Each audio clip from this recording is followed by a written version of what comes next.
Okay, guys.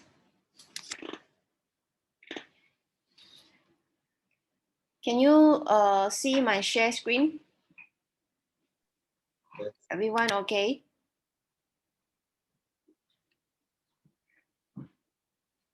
Yuan Hao? Okay. Yes. Everyone see?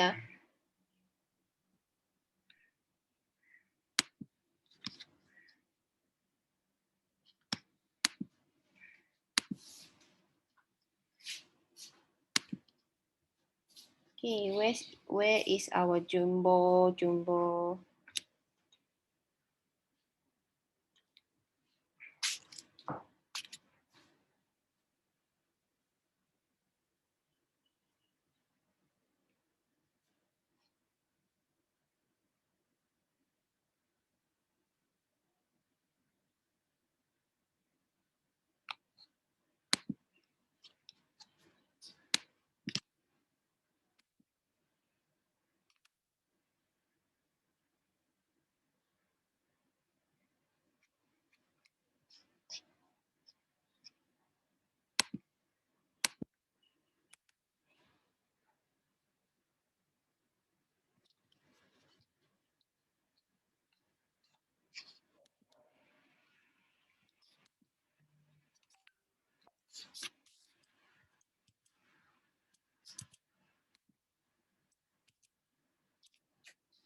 Two more minutes, then we start.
For the attendance, I already click all of you attends in ELP, but how do you do your attendance from your part? Because can you see the attendance list in your site for the ELP? Because I have created the attendance in ELP so that I can just tick your attendance in ELP. Or you can see the list.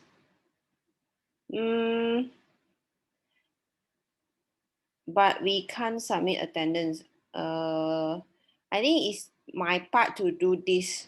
So I don't think you need to do anything. Yeah. I'll try to ask for you again, the admin. If anything, then I get back to you.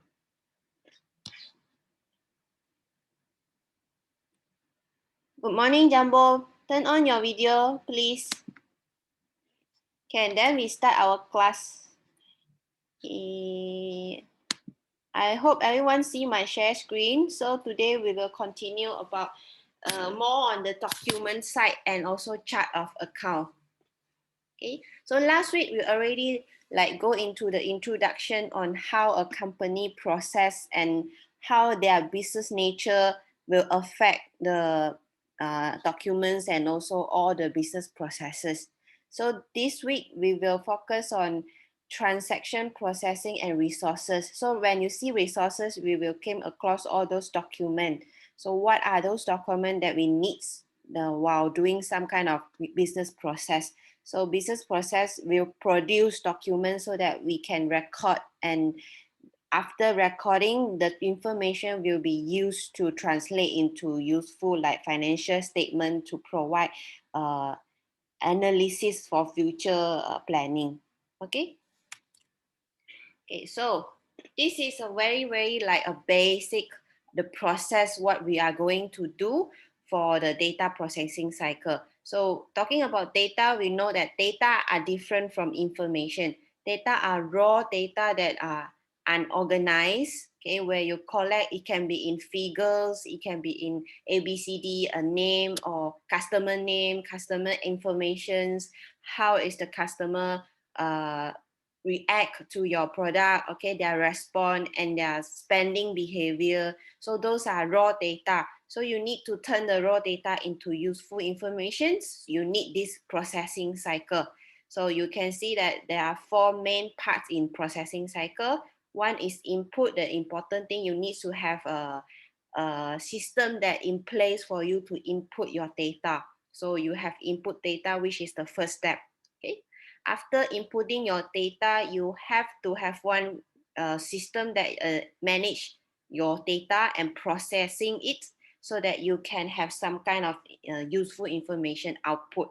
Okay, so just have in your mind that the basic processing cycle will have these 3 types of steps. Okay, input, process, and output. So to enable you to store your data, you have to have one data storage like your computer, your pen drive, okay? Or even if you have bigger data, then you need server, okay? Like how Facebook have their server. Okay? So imagine Facebook have so many users around the world. So can you imagine how big is that data server? It can be as big as until a few football field or soccer fields. Okay, so data storage is very important also. And also you need to remember, if when you have data storage, you need to consider also the security of your data. So what happens if your data storage like there is a natural disaster or something that you cannot control happen to your data center, so you need to have backup. So those are the important step and consideration when we plan our data storage. Okay, so this is the basic concept of processing lah. So just remember, input, process, and output. Okay, and storage is to keep your data. Okay, so we go into data input. We take one example. For example, what kind of data input is important during a sales cycle? So when we do all this information system, we will focus on accounting. So we will always talk about sales, productions, revenue cycle. So imagine and think, what are those activities that involve in sales cycle? Can you give an example? What is sales cycle? We talk about 5 main sales the cycle last week. So what are those? Revenue cycle is talking about the business end. Who are the party that involved in sales cycle? Do you still remember? Last week we talked about that. Yes. Customer, right? Yes, you're correct. So sales cycle is between the business and the customer. So what are those activities involved inside sales cycle? Sales. Normally, what are the first step when we talk about sales? Yeah. Quote the price. Okay, maybe customer inquire, ask you about the product that you sell, so you provide answer, you provide a quotation to them. So first, maybe customer asking your product, okay, the inquire they do. Okay, then second, after that, Their order. okay, so after they inquire, they make their choice, they may choose what they want, then they will do their order. They make order, okay, through you or through any system that you provide. They can make order through phone now, okay. imagine the food panda. Okay? They don't need to come to you to take your order. You just log in and then you make your order. Okay, so first one, customer inquiry. Then second, maybe you provide quotation to them. After that, customer make order. Okay, after customer making orders, what happened next?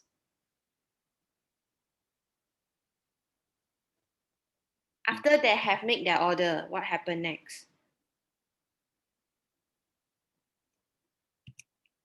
Deliver the order.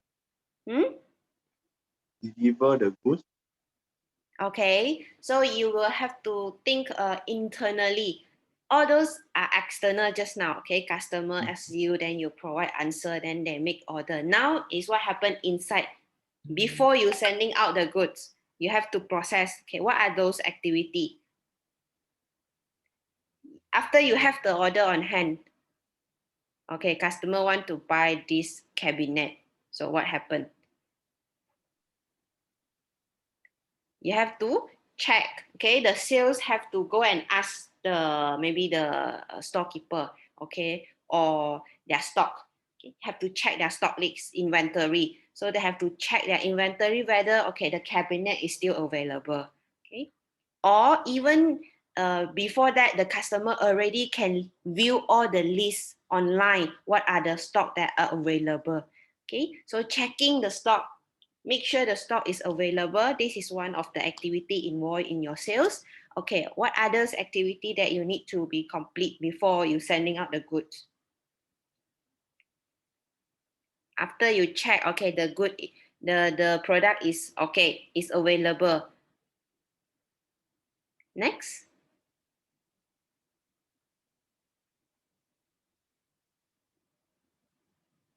What the job will be carried out in the inventory side.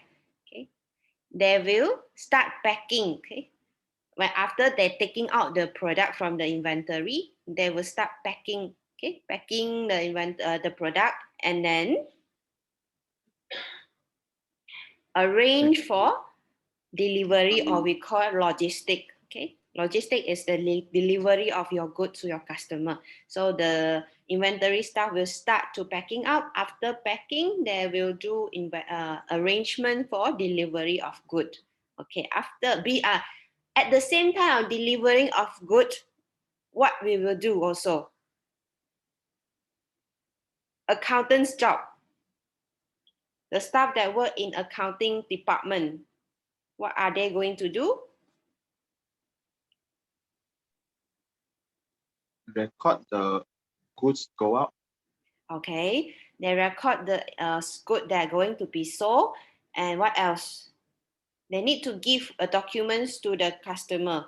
What is the name of the document? A very important one to confirm the sales. Delivery order. Okay, delivery order and Invoice. the customer will have this document so that you can collect payment from them. What are the name of this document?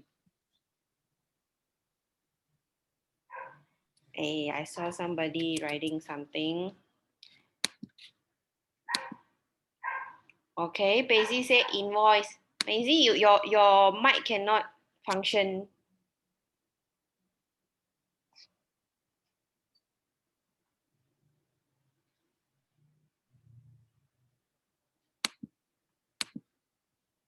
Mic problem, okay. Okay, so the accounting staff, you have to prepare the invoice. After recording the sales, okay, inside the account receivable, okay, an invoice will be produced to be sent together, normally sent together with the delivery order to the customer, okay. In case you're doing your sales by cash basis, means you receive cash on the spot of sales, then you don't need to have invoice. You just send the product to your customer or give to them, and then you just record the sales and give them the receipt.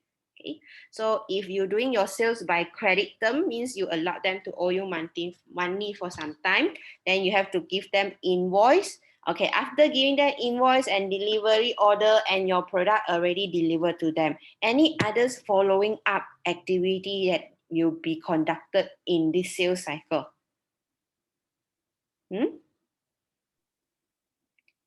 After you have done your sales, okay, you already send your invoice. What you are going to expect from the customer? The payment lah. Yes, of course. You need the money, right? After you complete the sales, then you just do for nothing. Okay. Impossible. So you expect the payment. So collecting payment is one of the activity inside your sales cycle. So you have a complete image of how the sales cycle run from the starting point of customer asking you, okay, inquire about product, then you provide quotation until the end when customer give you, okay, pay you and you collect the payment. So after you collect the payment, what you need to do internally inside your company, you have the money on your hand.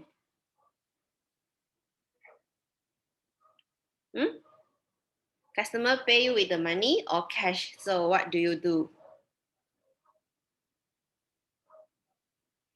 You record your sales and you produce invoice. You collect payment then? Giving the receipt. Do you need to do some recording also? Yeah. Record in the bank or cash. Okay. Example, the customer pay you cash lah. Okay, simple. Pay you cash. How do you record it? Debit the cash. What is in? The in cash. You receive Debit. cash, right? So your company cash increase, so you debit, right? Yeah. Okay, so you have to do some accounting transaction record. So double entry, maybe you receive cash, then you have to debit your cash. Then you credit your account receivable because your customer already settled their payment. Okay, so this is a simple recording. Or if your customer pay you check or pay you bank by bank transfer, then you have to debit your bank. Okay, just it's the same lah. So depend on how is the method used by your customer. Okay, so after collecting payment and then you recording, so this is like a whole process of sales cycle.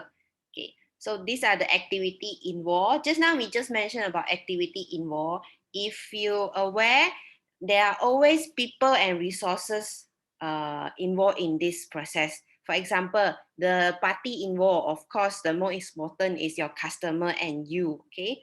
Beside your customer, who else will be participate in this process to like ensure the running of this process is smooth? Okay, you and your customer. Internally, you need who else? You need the staff in inventory. You need the staff in accounting. Okay, so those are the people who participate. The employee inside a company that will help you to process this. Okay, resources used and factors, of course, the documentation of this is very important. Okay, each and every sales must be recorded, and then it must be tally with your movement of cash and also inventory. So end of the day or end of the month, the inventory staff, the checking of stock will see whether, okay, the out of stock and the in means the sales of the stock and also the purchase of the stock must be tally with your accounting statement. Okay, if they see that there is some differential, means not the same as your record, then they have to check what happened to the stock. Okay, is it broken, still, okay, stolen by somebody? You have to check it out. Okay, so this is one example of data input. So data input is those that you record inside your system. Okay, anything happen during the process you record, then they will be count as data input. Okay, so every data input we have to consider the threat, means what are the possible risks that will be faced by the company during the data input. For example, human mistake. Okay, so how do you avoid human mistake, or how do you reduce the human mistake? Okay, maybe you provide training to your staff, or you need the staff that be in accounting department to have at least minimum qualification in maybe diploma in accounting. Okay, so those are the requirements and considerations when you planning your data input. So what else? Maybe you need to have a scanner, the barcode scanner, to increase your accuracy, because people recording will always there will be some mistake. Okay, so when you use machine, you do some setting, then it will increase your accuracy. Okay, so those are the means the planning that you need to do. Okay, so these are the example. Then we have talked about in revenue cycle. Beside revenue cycle, we also have expenditure cycle, where you purchase things from your supplier.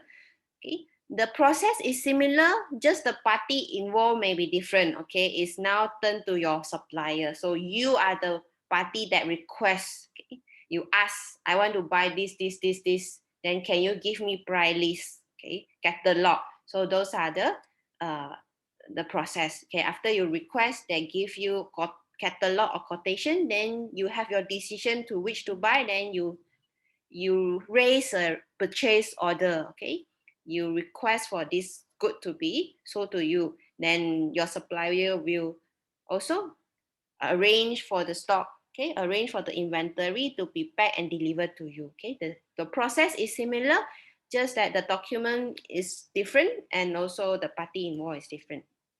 Okay, human resources cycle. Okay, so you have to know who you want to hire. Okay, the qualification of the staff, the employee. Okay, after hiring them, do you provide training for them? Okay, so each of this process, how do you record their information when you have one new employee report for work? Okay, the first day of the staff joining your company, normally they will be like signing up, okay, a form for you to fill up your information, and then maybe some introductions, and then bring you around to the area of the company. Okay, so those are the process that you have to think of, you plan how your human resources going to run. Okay, after hiring and joining, okay, you provide training. Okay, you need to pay. So how do you pay your customer, your staff and employee? Is it by monthly? Okay, you fix their pay, the salary, or you pay them by commission. So there will be staff in your HR that will calculate their commissions based on the sales they make. Okay, or based on anything.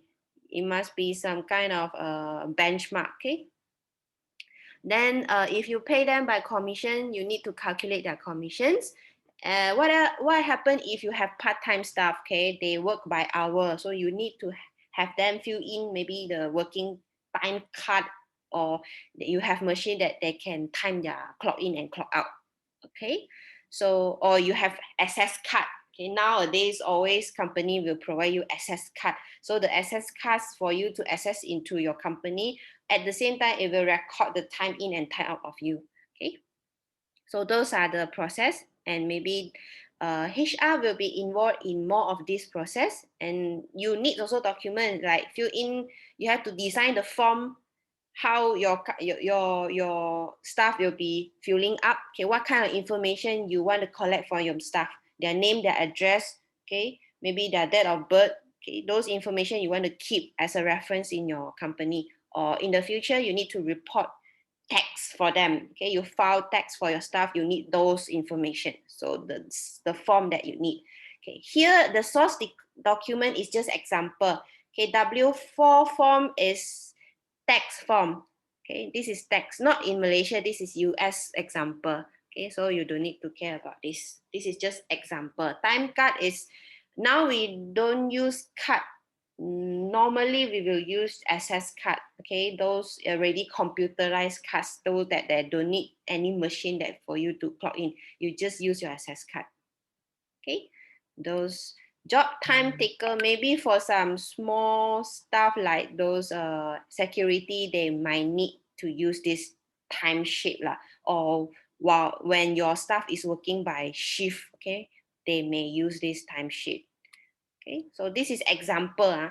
Business activity is the processes. Source of document are the source of data where you collect the data. Okay, the source of documents will be recorded by you into your processing system. Then it will generate information. So source document is important for you as an accounting staff or the staff that you are running work that recording. Okay.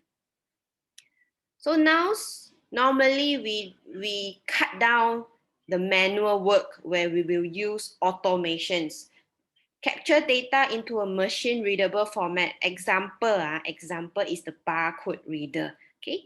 When you purchase something, you go to the cashier. The POS system is another source of data automations. So when they scan your product, the goods that you buy, the system will automatically capture the data, the price, okay, the item, okay.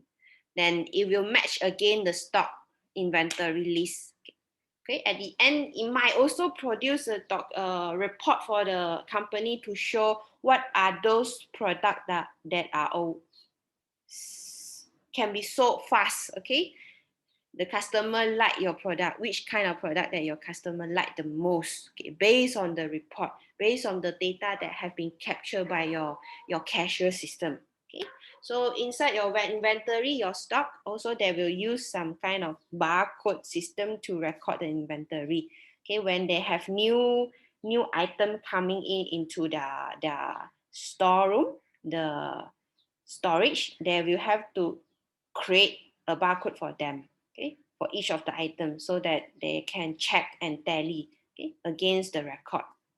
Okay, so source data automation is just one of the method to increase the accuracy. Okay, then also to reduce the work of human. Okay, you don't need to record manually.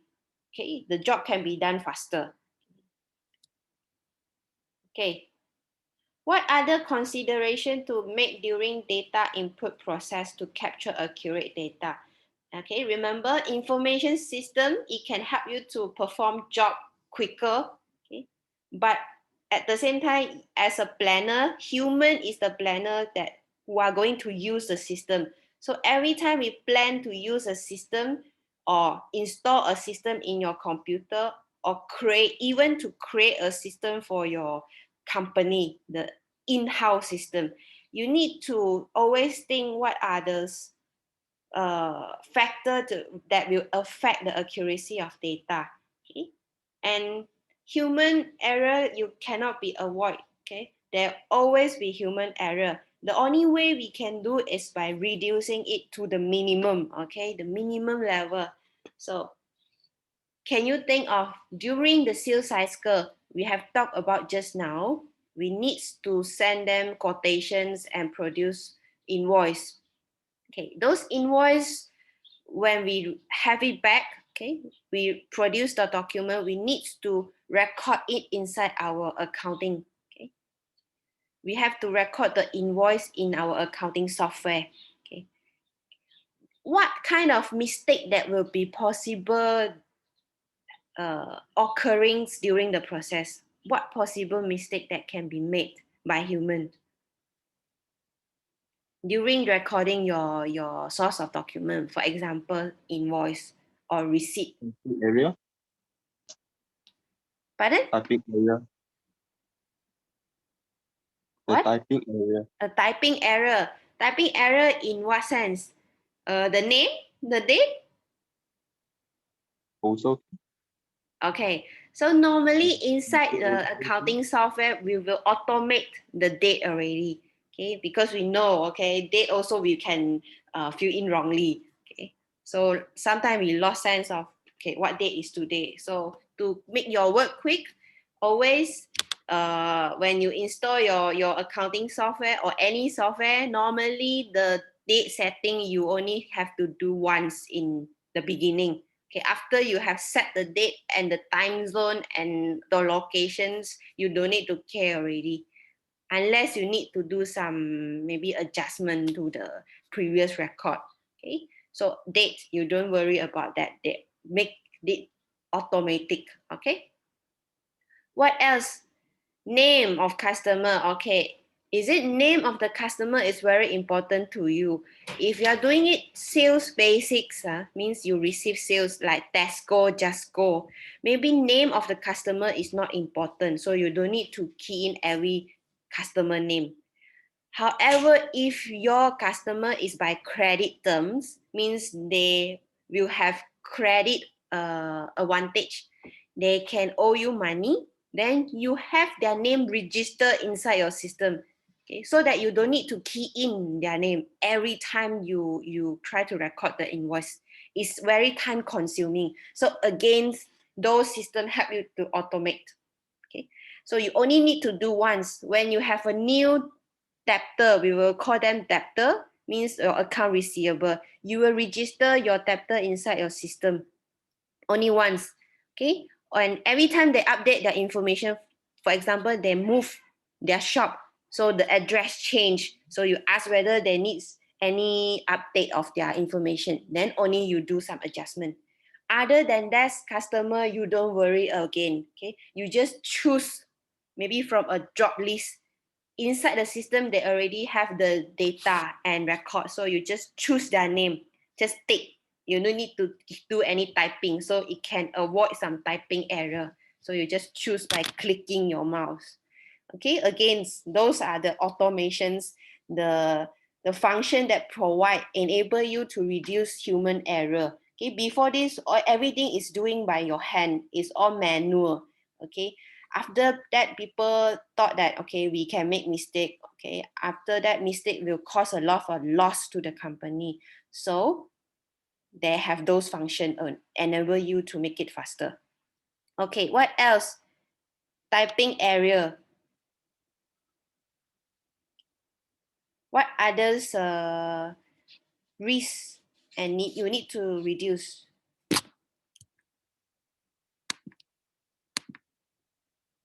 Wrong quantity or amount. Okay. Okay. This one, yes.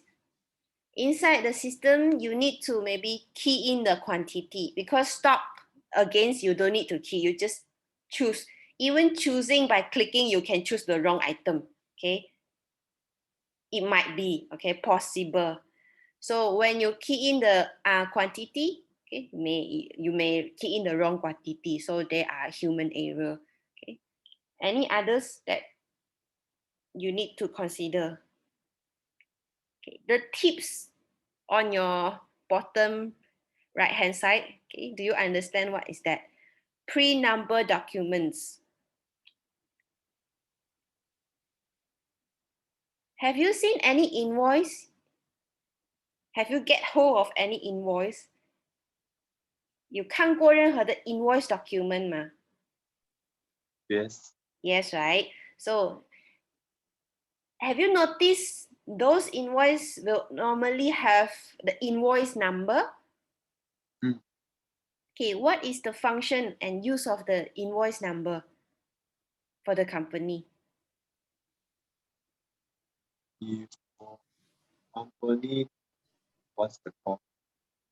Why they need to have a sequential numbers invoice?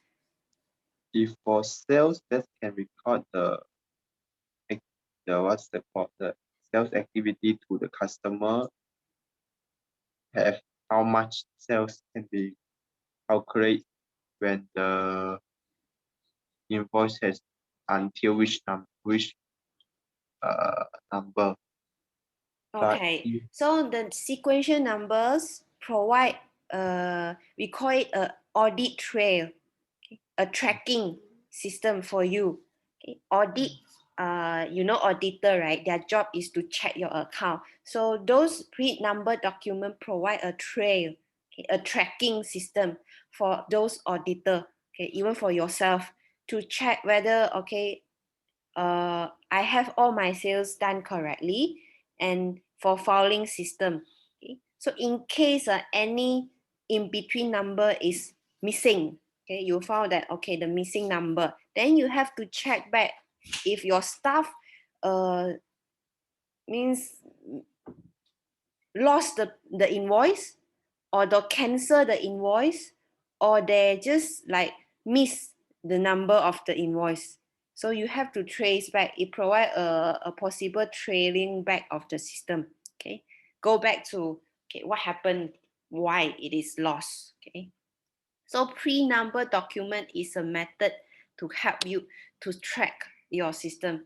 Okay, to track the error and to correct them. So pre-number document. So if you are the accountants or you are the staff doing job in the accounting department, normally you will have to get use of those accounting code. Okay, beside number documents, they will have some numbering formats. Okay, numbering formats. For example, in our IC, okay, each one of us have our own unique IC number. Okay, there won't be one guys that have the same IC number. So how they organize the IC format? Okay, at the front they will have your birth date. Okay, your year, your month, and your date, your birth date. So this is the first category of format. And the second one maybe is the area that you born. Okay, Kajang or KL or Ipoh. Okay, the area number. Then at the end, I'm not sure what are those numbers mean, but they might be some kind of meaning to police or those government officer. Okay, so those are the format. So when you are working in one of those company and doing accounting job, you can go and trace and check the accounting and the invoice number. The format must bring some kind of meaning to the company. Okay, maybe in the front is the year or date, and the middle one maybe you will trace back to kind of service or kind of product they provide, and the last one maybe is the sequence number. Okay, so they always have meaning behind the format that they do on the invoice. Same go to accountants on accounting codes. Okay. When you do not manually, you don't need to install accounts codes. Account codes means every account, for example, revenue, sales. Okay, they will give the revenue sales account a code. Okay, a code inside the accounting software, so that every time they can search the account by the name or by the code. Okay, so that they won't use the same accounting for double entry. Okay, to make sure every account is unique, to make sure every person is unique, so every person won't have the same IC number. So account code is the same, invoice number is the same. Okay, they cannot use the repeat number, so they must make sure every invoice is unique, means no second invoice is the same number. Okay, so this is called pre-number document, or we give them code. Okay, we give them numbering. Okay, okay, second, company policy on customer credibility. Okay, if you haven't tried any accounting system, it's okay, but I will tell you that after you trying, you will know that there are functions in the system that and then able you to check the customer credibility, means whether they pay you on time. Okay, especially important to financial institution. Okay, they even have CTOS, a system that created to check the credibility of customer. Okay, so you have also, but a simple one. Okay, to check based on history, means you have a transaction with this customer for some time, and then whether this customer always pay you on time. You have a report that you can see. Okay?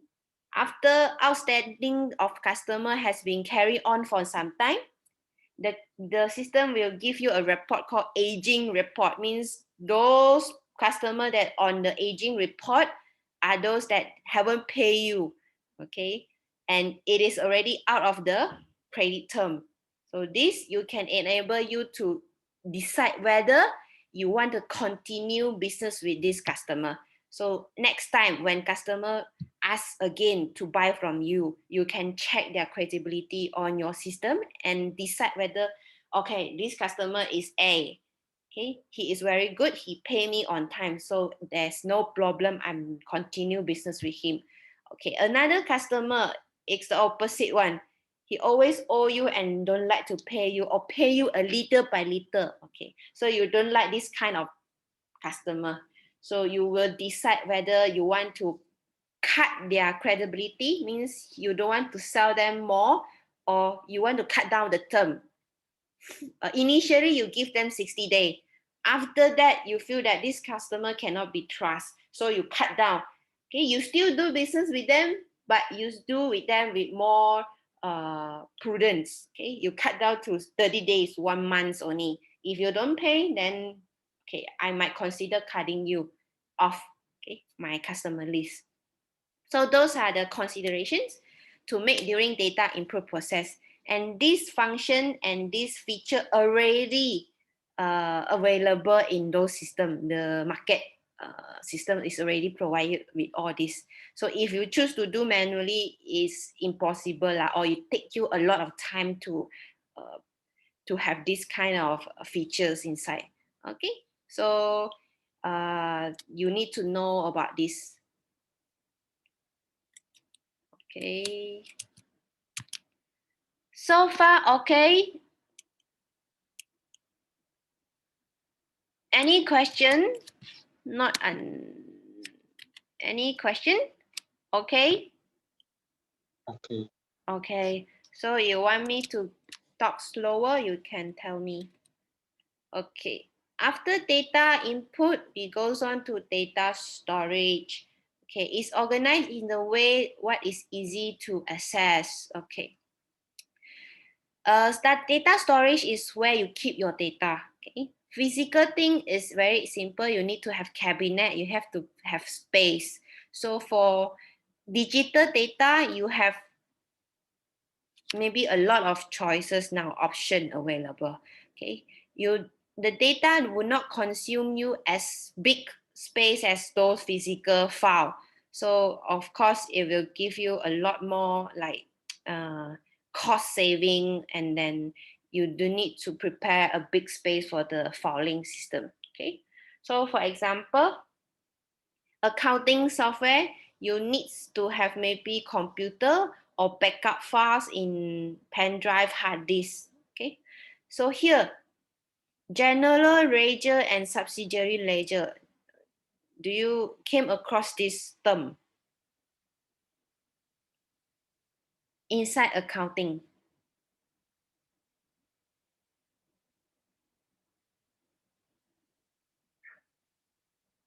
Okay, in accounting recording, we will have first the chart of account. Later, I will show you what is chart of account.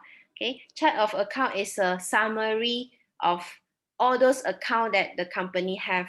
Okay, because you have to decide and plan and create your chart of account based on your nature of business. Okay, if you are doing financial institution, your account that you use is different from the business that doing retailing business. Okay, so inside the chart of account, we will have ledger. Ledger means the accounts. Okay, inside accounts. For example, asset, liability, equity, those are accounts. Okay, but we call it general ledger because under asset, we will subgroup it into subsidiary account. Okay, means the mother and son, the mother and daughter. Okay, so asset is the mother. Okay, we have a lot of asset. We talked about this last week, the example of asset. Okay, even asset we can subcategory into fixed and also current. So under fixed, we have furniture, we have computer. Okay, we have those physical vehicle. Okay, so those are the asset. So asset is the mother account. We call it general ledger. Okay, but under it we have subsidiary ledger. For example, vehicle. Okay, you might have a few vehicle. Okay, you might have a few building. So subsidiary account. Okay, for example, account receivable is a summary of all your debtor, all your customer. Okay, we call it account receivable. Okay, this is the mother. Okay, mother of all customer. We call it general ledger. Okay, account receivable is a general ledger. Okay, under account receivable, we have debtor A, Chong. Okay, Chong is your debtor. So Chong is categorized inside account receivable. So Achong Chapter is a subsidiary ledger. Okay? So you will have this, you have to know this meaning, the meaning of this term, because when you do accounting, you will come across this. So remember, accounting, we have general ledger, which is the mother, okay, like liability. We have a lot of liability. So under liability is the subsidiary ledger. It can be loan, the bank loan, the long-term loan, or the short-term loan, okay, or account payable. Account payable is a kind of liability. So under account payable, we have even smaller account called subsidiary. Your creditor A, your supplier A, your supplier B, those are subsidiary ledger. Okay, so the words in bold, total sum from each individual debtor account, okay, is equal to the sum of general ledger. Okay, means they are equal and always tally. Okay, the total sum of each individual account, total sum of all your account receivable A, B, C, D, E, F, G is equal to your total of your general ledger under account receivable. Okay, this is just a checking whether your account is tally. So remember, general ledger and subsidiary ledger. Okay, okay, quoting technique.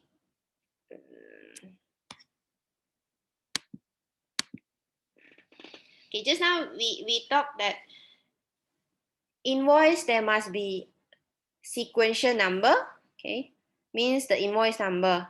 Okay. Data in ledger is arranged logically using a coding technique. Okay, coding technique sequence means you have to follow some formats of sequence by 1 to 9. Okay, any missing item causes a gap. Okay, when there is a missing numbering in invoice, the auditor will always ask you what happened to this invoice. Okay, so you have to check. Okay. In the numerical sequence, check, invoice, purchase order. So if you have seen any checkbook, there always be check number under the check, okay, at the bottom. So if you find that any check number missing, then you have to trace, okay, back what happened to this check. Okay. Is it crossed out, means it cannot be used anymore, or is missed or taken by somebody. Okay. Block codes, a block of number are reserved for specific category of data. Okay, if let's say you have a lot of product, okay, you have product, for example, you are selling furniture, okay, it can be furniture in living room. So you will have to reserve the numbering code, the block of code that used for furniture in living room. And then for furniture in bathroom or bedroom, you use a different block code.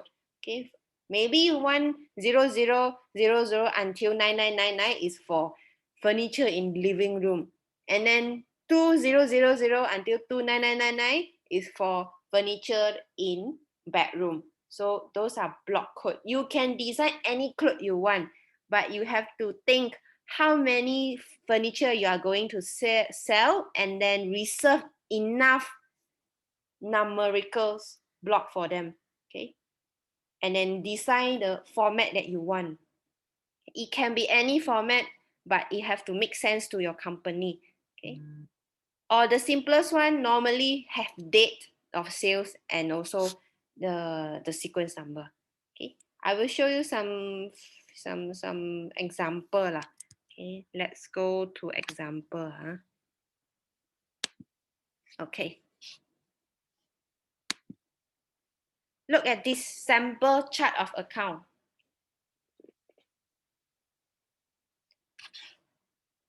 Bear with me. Let us finish this and give you some break time. Okay, look at this sample chart of account. Okay, so for this company SNS, for example, okay, they have planned and designed their accounts. Okay, those are the accounts name that they want. Okay, so each of the account they must have a code, so that inside the system they have their unique identity. Okay, like each of them is like a person have their own IC. Okay, so every time they check or they key in the account, they will mention about, okay, I want to debit my cash. So your cash maybe is petty cash 103 account. Okay, because you might have a few cash account. Okay, for example, you see you have checking account, you have saving account, you have petty cash. So when you say you want to debit your cash, which cash account you are talking about? So if you have code, then you know, okay, I'm going to debit my account to 103. So those are the code that make it unique. It's not the same. Okay, so you can look at those chart of account, because one of your tasks later, we are going to look at different account of business and then decide whether next time you can do it by your own. For example, you are having one new business. Can you design your own chart of account? Okay, based on your understanding of how is the business going to run. The more detailed, the more complete that your chart account will be.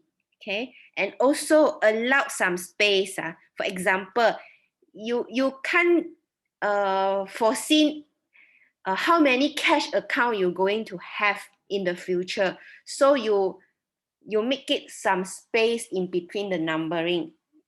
If you see, look at the chart of account 101 until 103. Those three accounts are cash account. Okay, but after that you will see 120. So meaning the accountant is leaving some space in between to allow more number to be insert in the future, because maybe the business will be expanding, so they might have a lot of more cash account in the future, maybe foreign currency account. Okay, so they have to create a new cash account. But if they create the numbering in like already use all the number, they cannot use already some space, so they have to think. So now the accountant keep some space in between, so they can have a new account 104, okay, USD cash. Okay, so this space allowed that to happen. Okay, the next one, account receivable. Okay, account receivable, allowance for debtor, doubtful actions, and note receivable. Okay, so you have to decide what kind of accounts. And under asset, you see they already decided 100 until 199 is for current asset account. So those account inside it, okay, 10 or 1 until 199 is category under current asset. For non-current asset or fixed asset, they use 200 until 299. Okay, so after 299, the numbering, it goes to liability. So you will see how they design. It's very simple for this sample. Okay, it can go up to very complicated numbering system. But for now, you just be aware that there are these account codes for each account in the system. Is it the first time that you came across this? Or have you seen this before? No. No. Okay, so you know there are accounts, but you don't know that there will be account codes. Okay, don't worry about it. We will start to like play around with the accounting system next week. Then you will know what is this about. Okay, you need to create this accounting coding system. Okay, but don't worry, the system enable you to do it in a very simple way lah. Okay, very user friendly. They will give you suggestions how you are going to plan your account codes. Okay, so this is a very straightforward one. Number 100,199. Okay, so you look around and see from account current asset to non-asset to liability to equity, revenue, expenses. Okay, basically this is the whole picture of your chart of account. Okay, when you plan your chart of account, just think of balance sheet and profit and loss. What are those accounts that will be appearing in these two statements? Then those accounts must be present in your chart of account. Okay. So first digit, second digit, third digit gap. Okay. So just giving you example lah. So they will leave some space in between the sequence so that they can have more accounts in the future. Okay. So just look at the revenue side. Okay. They have cash sales, credit sales, sales returns, sales discount, interest. Okay. So if your business is going to give a discount to your customer, and this is a culture of your business, you always give discount. So creating a sales discount accounts might be a considerations. Okay, might make sense to you. But if your business doesn't give any discount, okay, or seldom give discount, then maybe you don't need a sales discount. You just deduct in your sales account. You don't just purposely create a sales discount for it. Okay. Okay. Interest revenue. So if you invest in anything, investment, okay, security, or you give loan to others, so you are expecting interest revenue, then it might reasonable to be a new account called interest revenue inside your revenue account. Okay. So mischievous revenue means other. So if you have some other small business like rental but not big enough, then you can just create others revenue. Okay. So expenses, cost of goods sold, wages, expenses. This is normal. Okay, very common. Commissions, expenses, payroll, tax, rent. Okay, if you rent your building, then you have rent expenses. Or rent is a very constitute a very big amount of expenses, then you can have this independence account for rent expenses. Okay, debt expenses, supplier expenses, depreciations, or if you have a lot of fixed asset, then automatically you have a lot of depreciations. Okay, this is like twins. Okay, any of this account that you are not familiar or you feel like never heard of this, what is this? You want to ask any of the account names inside this example?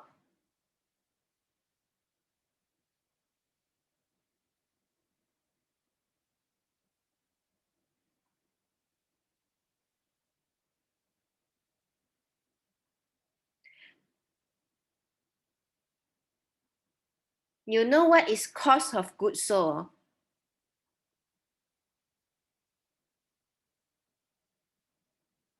Any person that do, any one of you do not know what is good cost of goods sold?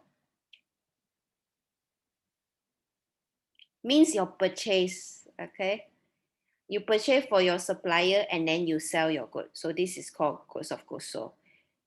If you do, for example, financial institution, banking, or education, do you have cost of goods sold?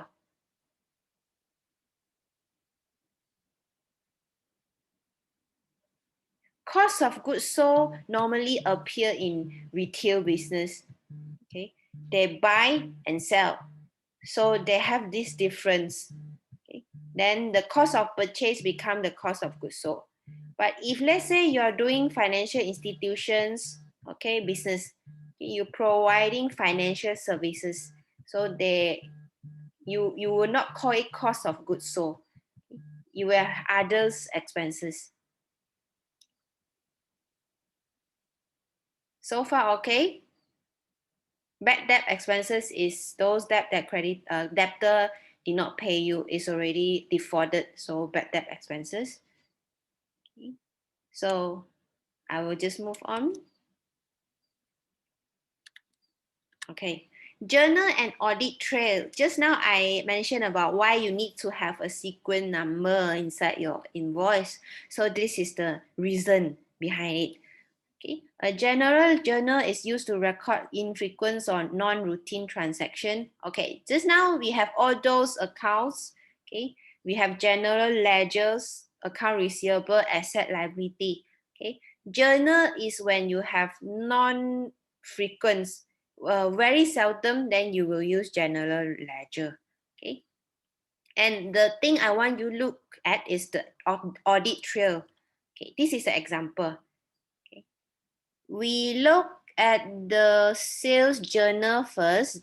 Okay, the general journal of sales at the top. Okay, we go to, you look at the top, there is a page number 5. Okay, for example, this is how they trace back to the record. And then you go to the last one, October 15, KDR Builder 1876.5. The amount is 1,876. Okay. Okay, how do you trace? Okay, this is a sales journal. So you know that all those names appear is your customer. Okay, debited account, you see a lot of name. Brown Hospital, Green Shadow. The top one in purple color. Everyone look at it. Okay, Hedrod Apartment, LMS. Okay, those are the accounts that show your customer name. Okay, sales journal means your account of sales. So sales, when you see names of your customer, mean this is account receivable or your debtor. Okay. Your customer who did not pay you. So you have their name shown on your account. Each one of them are your account receivable. Ah Chong, Ah Ming. So your customer name. So how I trace back to the sales carried out to KDR Builder. Okay. I can go to account receivable subsidiary. Okay. Let me move this.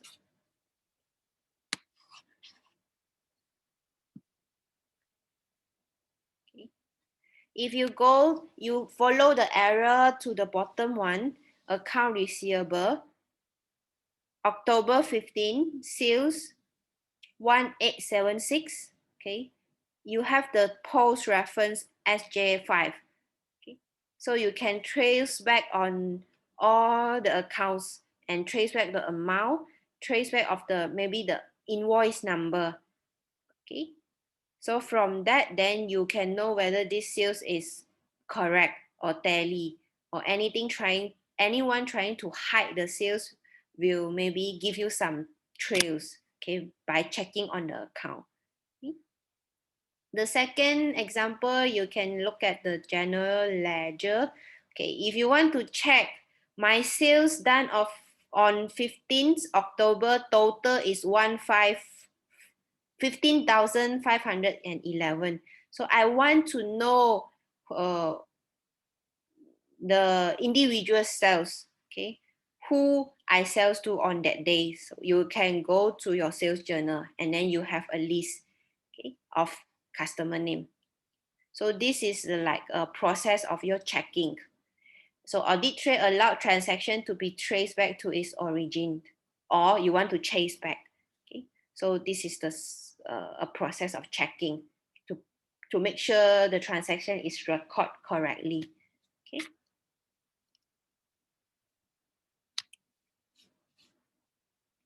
Okay, so I done for my first part. So now I allow you to go and have a 10 minutes break and then come back. Okay, wash your face, have some drink. We come back at 10:10.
Where is the others?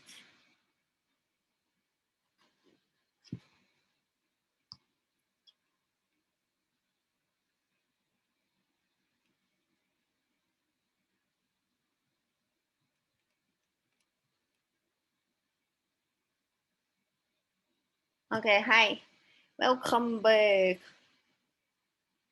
Okay, then we continued our class.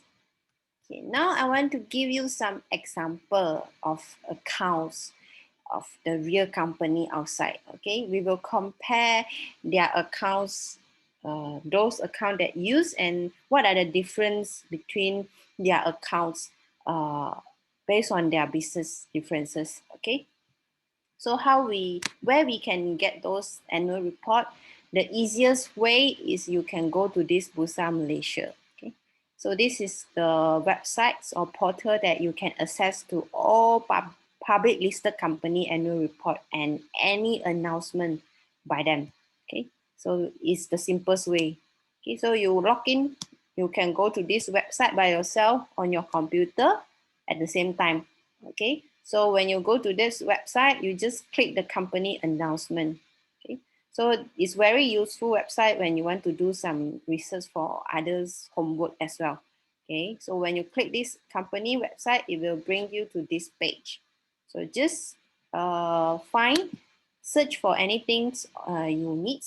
Okay, for example, I want to look for annual report.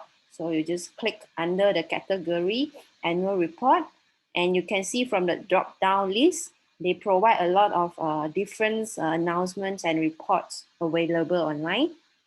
So you can check out. Okay?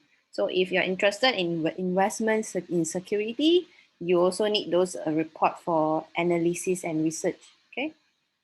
So we just click on annual report because now we only want to look at their annual report for accounting information. Okay, then we can look for the company that we want. So there are 900 something company inside this list, okay, those public listed company. So for first category, we will look at 7-Eleven.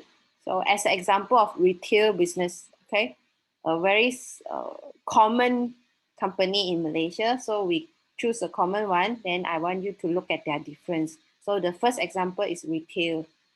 So you have in your mind what are the business is doing by 7-Eleven. So they sell things, okay, sells maybe foods and then your daily necessities, okay, maybe some snack, okay, and even they do collecting payments on behalf of the post, okay, or your utility bills, okay. Those are the business provided by 7-Eleven.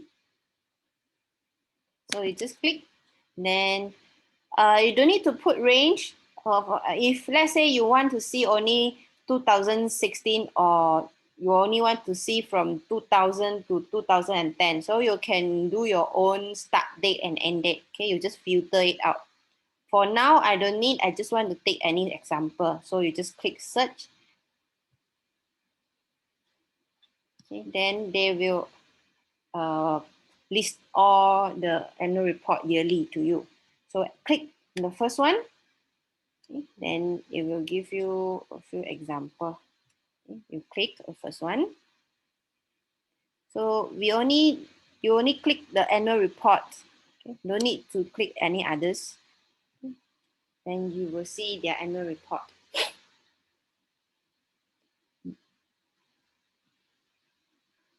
Scroll down, scroll down. Normally, this is how annual report look like. Very thick, very bulky, a lot of information from company overview, the corporate information, board of directors, their roles, and then corporate structures, okay, milestone, and then their award, okay, a lot of things. So what we are going to focus is their group financial summary, okay, and also the financial statement. Okay, so we can just scroll down now. Normally the financial statement is at the bottom one. Okay. So we scroll, scroll, scroll, scroll, scroll. Okay, until you find, okay, until you find this. It's at the bottom lah.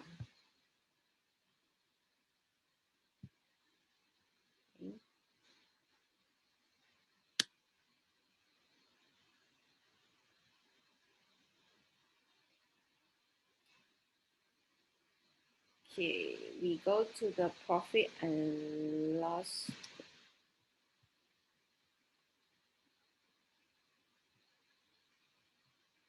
Okay. Okay. So we stop at the statement of comprehensive income. So it means the profit and loss statement for the year ended 31st December 2019. Okay. So we look at what does the account that they use. Okay. The first one, revenue. So retailing business is normally the kind of business that we always do for exercise. Okay, when you're doing to exam, the assignments, normally we will get those examples is belong to retailing business. So revenues, cost of sales, gross profit, other operating income, selling, distributions, expenses. So revenue means how they get their sales. So if you want to break down to smaller account, the subsidiary ledgers of revenue, we will go to note number 4. Okay. This is the directory for you to check what are the subsidiary ledger of revenue. Okay. Here is the main, the general, the mother's account of all individuals. Okay.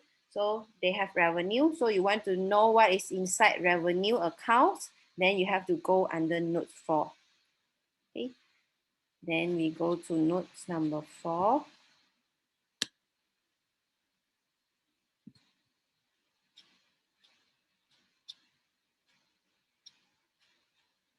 This is note to financial statement. Okay, so notes.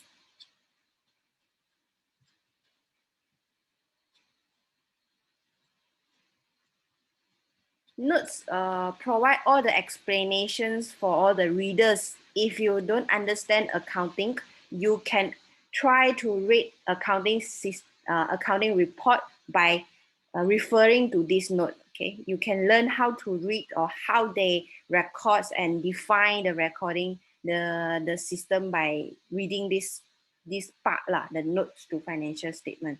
They explain to you in more detail. So we go to note number 4, revenue. Okay, so how they earn revenue. Okay, so you will see revenue from contract with customer.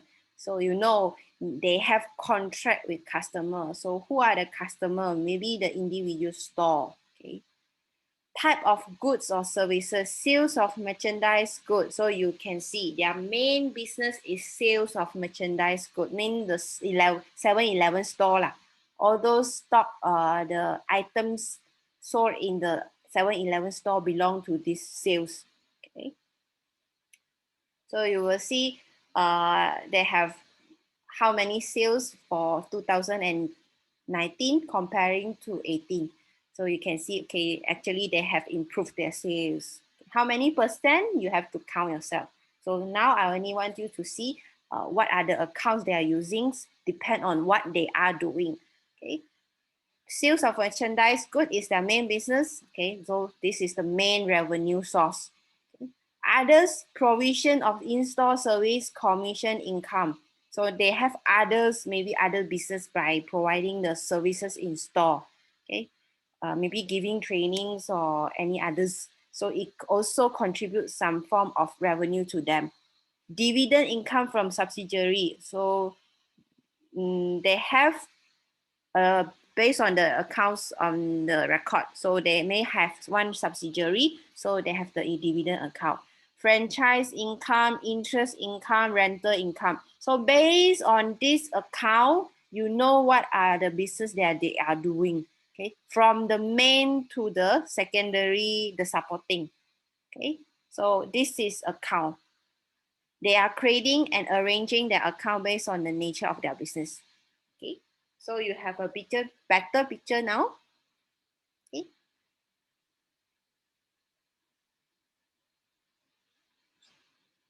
so we go back to the, you can download to your own computer and read also, because I will want you to do this after that lah. Okay, wait. Financial. Okay, we go back to our profit and loss. Okay. Then we move on to selling and distribution expenses. Okay, they have their selling line, their distribution, maybe logistic expenses, delivery, and then administrative. Okay, administrative normally refer to your HR, okay, your office, your back end office operations expenses. Okay, so they will make it and lump sum into this administrative. Okay, profit from operation. So you want to know how they get this number, this figure. You can go to note number 5.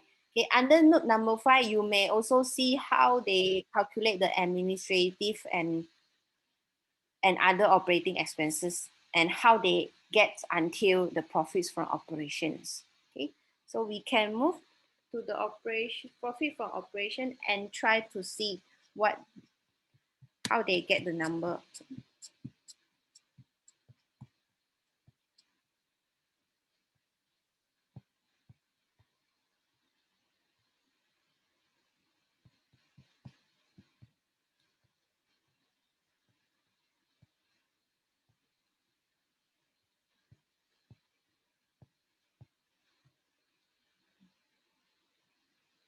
Okay.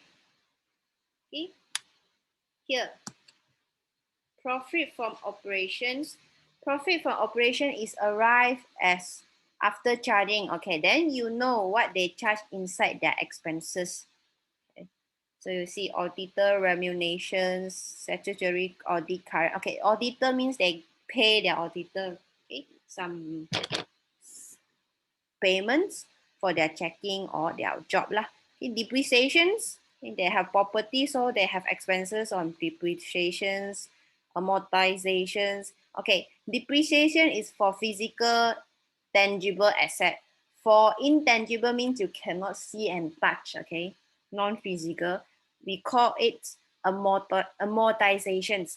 It's the meaning same, similar to depreciations, but we use a different name called amortizations. Okay, property, plant and equipment written off means broken already, they sell off. Okay, second hand. Okay, so you will see those expenses. Impairment of goodwill, bad debt written off, write off inventory. Inventory write off means they found it broken or already outdated, okay, or expired, because you know 7-Eleven is selling a lot of like foods, okay, that carry expired date. So after expired date, they have to write off the inventory. So they have this kind of expenses. Okay. Short-term lease, rental of premises. So they rent a building or they rent some place for the shop maybe. Okay. Royalty, because this is they 7-Eleven is not originally from Malaysia. So they have to pay royalty to the main 7-Eleven. So they have royalty expenses. Okay. So you can look at this list by getting some picture of the business lah. Okay, how they run and what kind of expenses they will incur every day for their business. So this is retailing business. Employee benefit and expenses. So they have employee and they need to pay the wages, salary. Okay. Pension cost means contribution plan, the EPF contribution. So they need to deduct for the staff. Okay. Social security, your SOCSO, employee insurance. Okay. So these are the basic fundamental staff benefit that is common in working world. Okay.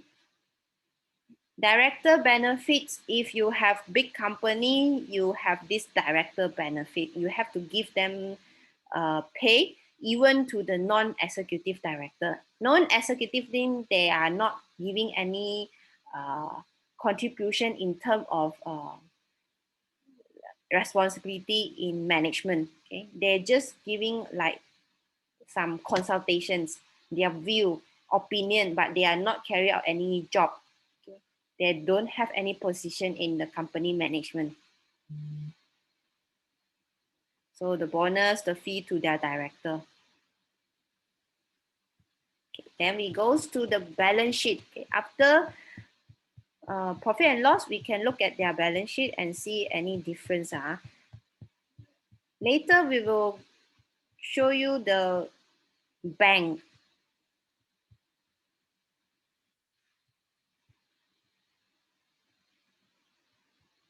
You can look at yourself for the cash flow lah. Okay, if you have time, then you go to their cash flow and see. Okay, financial positions means their balance sheet. So you can look at their balance sheet and imagine what they have. Asset, okay, they have a lot of investment in subsidiary, company, okay, non-current asset. Okay, you can go to note number 13 to explore more on what kind of asset they are holding. Okay, what arrive at this total amount. Okay, current asset, the receivable, tax recoverable, cash at bank balance. For retailing business is actually very straightforward and simple to easy to understand, because it's the most common and you always get approached to this. You already know, okay? This is the common that you learn in accounting. So the next one I want you to see is I will choose a bank. So you will see what different in a financial institution? Let's go to what bank you want? Hong Leong, CIMB. We go to CIMB lah.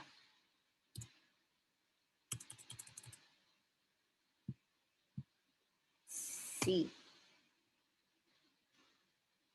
Cannot search. CI.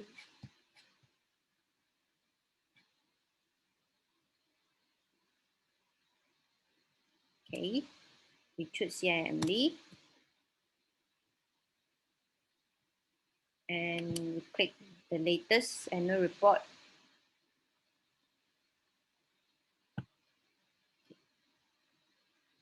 Link. This is financial highlight. I want financial statement.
Where is the financial?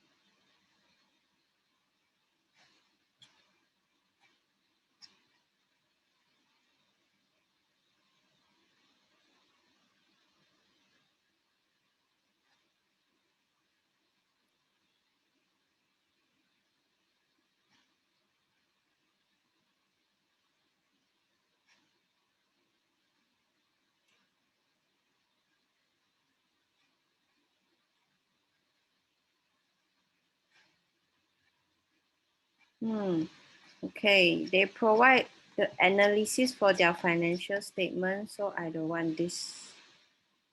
I want a direct one. Wait,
Where is their financial report?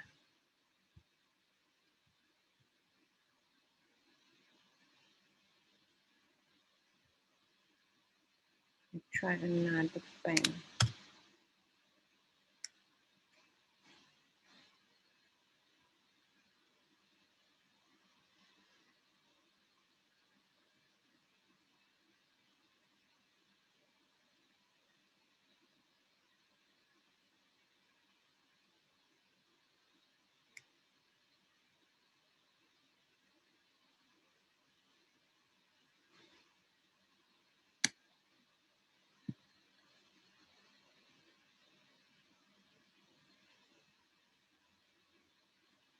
Okay, Hong Financial Group. Financial Bank.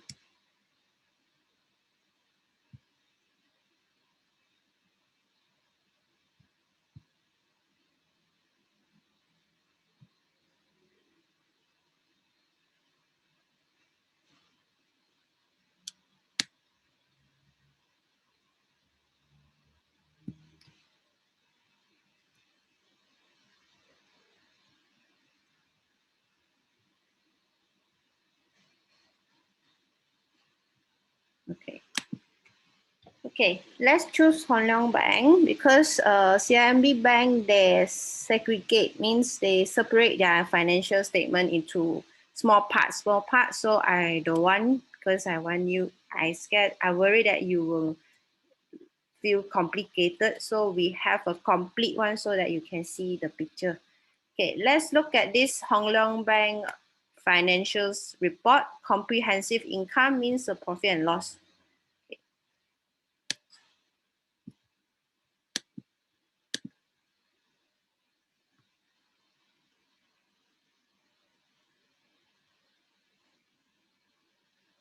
Okay. Statement of income.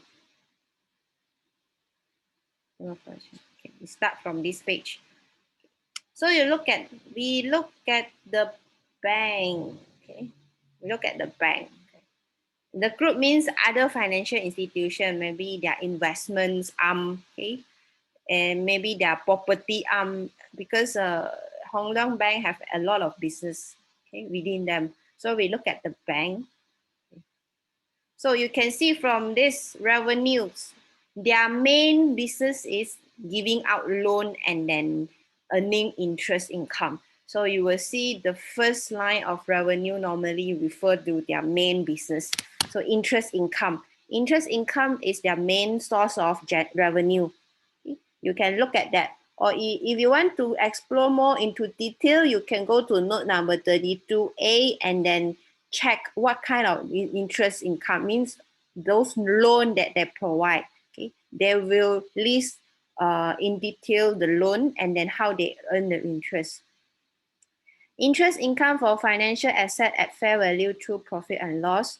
Okay, maybe they provide financial asset, they invest and then they also earn interest income. Okay, so interest income become their first source of revenue. Okay. So you will see they separate it into interest income, the main, and then non-interest income. Under interest income, they have their conventional and Islamic banking business different. So they segregate it. Okay. So they want to make you look at it more clearly. They have also Islamic banking business. So what kind of Islamic banking business you want to know? Income, then you go until note 34. We normally don't call in Islamic banking business interest. They will call it income because under Islamic banking, they are not allowed to earn interest. Okay? They have their basic concept behind Islamic banking. So normally you won't see interest from Islamic banking. You will see income. Okay? But still, as a banking person, we know this is interest. Okay? They just they cannot call it interest. They have other form of structure under the banking business for Islamic product. Okay? Then the secondary or supporting business, they will earn in non-interest income. So if you want to know what kind of non-interest income, they may provide services, consultations, and trustee service, okay, to customer. And also maybe check. Okay, they provide check, so they charge you for using their check. So those are small amount of income. So, but also one sources of revenue for banking business. So now you know for retail business and comparing to banking institutions.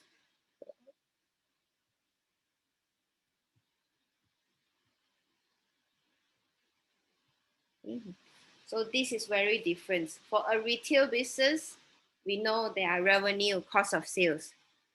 But for a bank, okay, they don't sell you things, okay, they give you loans. So for them, their main business is income. So interest income become the first line of revenue, okay, inside your chart of account. So when you plan your chart of account means those account that you are going to use. So for banking business, you have to include interest income in your revenue, okay?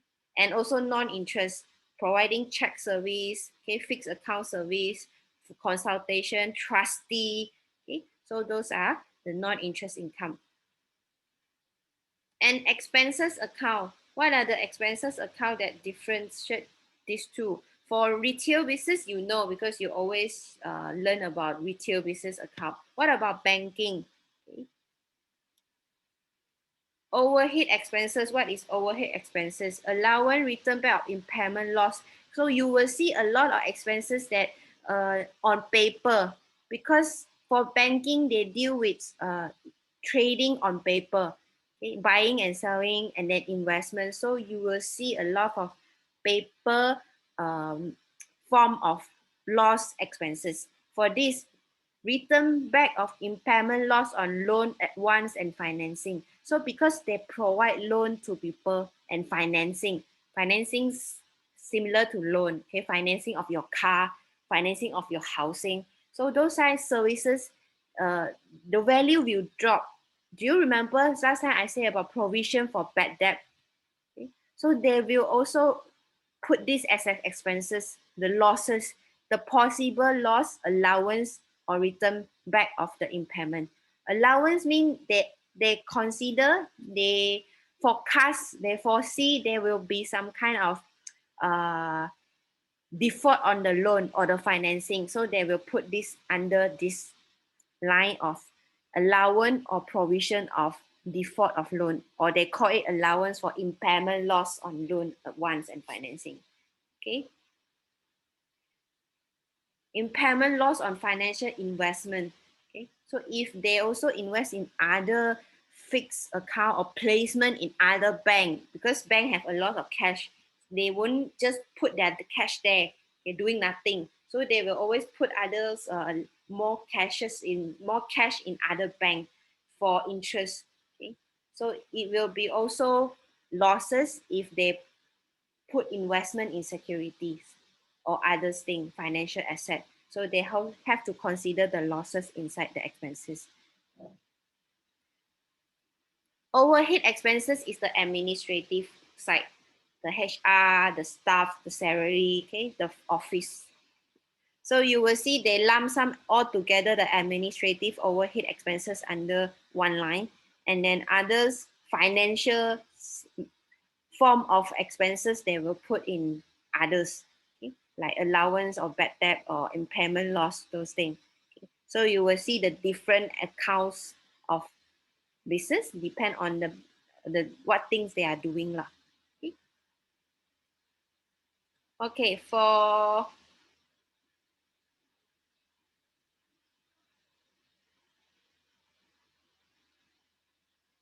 if you have time or you are interested in how they define all those accounts, you can go deeply. But now I want you just to look at the difference. Okay, why this business account is different from others. Okay. So you have a rough picture of why. So now we move to the financial position. I think it's on top.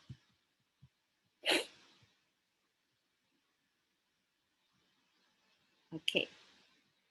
A long list of assets. So for bank, this is Hong Leong Bank. So you will see the asset is more towards cash, money, financial asset, security, loan, financing, derivative, future. Okay, you will see all those words that you learn from finance.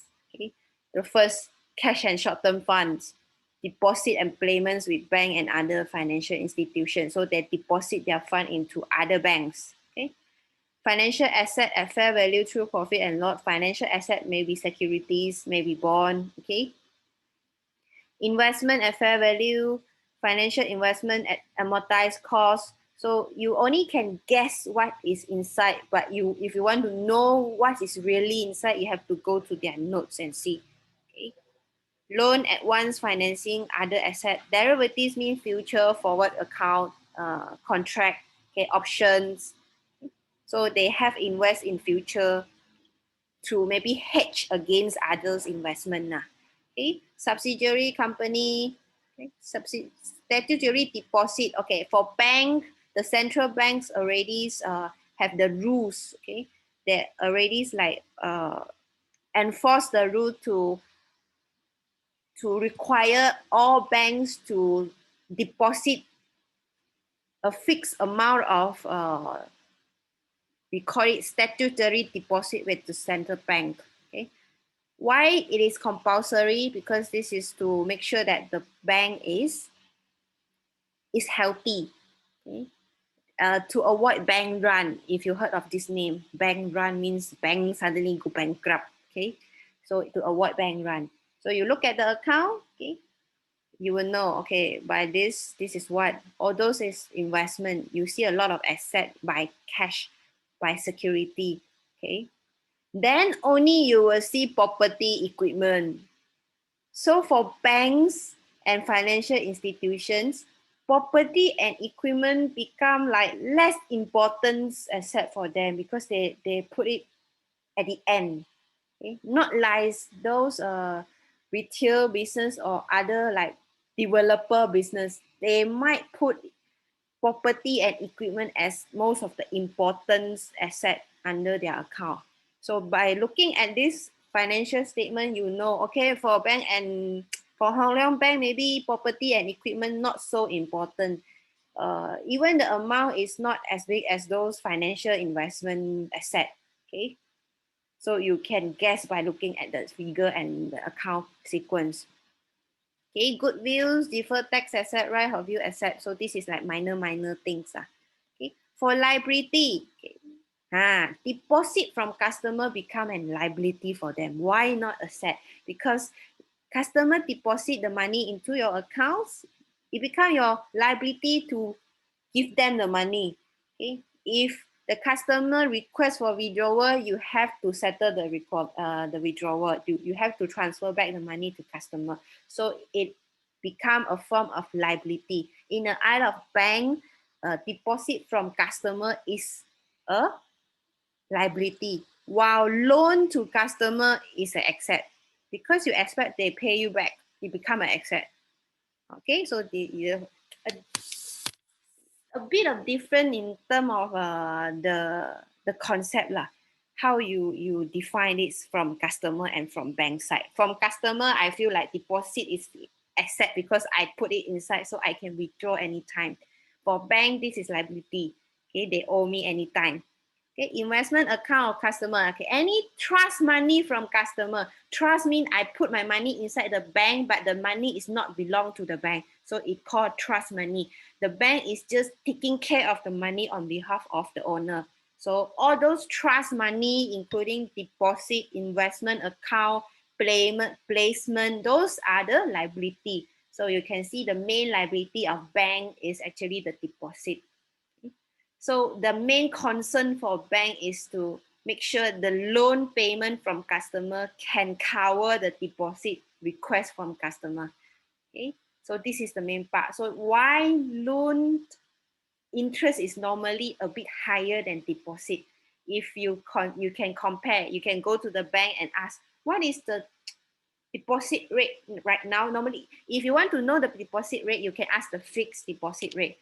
The normal saving deposit, normally you don't get any interest, maybe a little, okay? But if you want to earn interest from deposit, your dad and your mom or your grandfather, your grandmother will go and choose fixed deposit, okay? So you can go and ask bank, what is the rate for now, the saving rate? They will tell you the fixed deposit rate.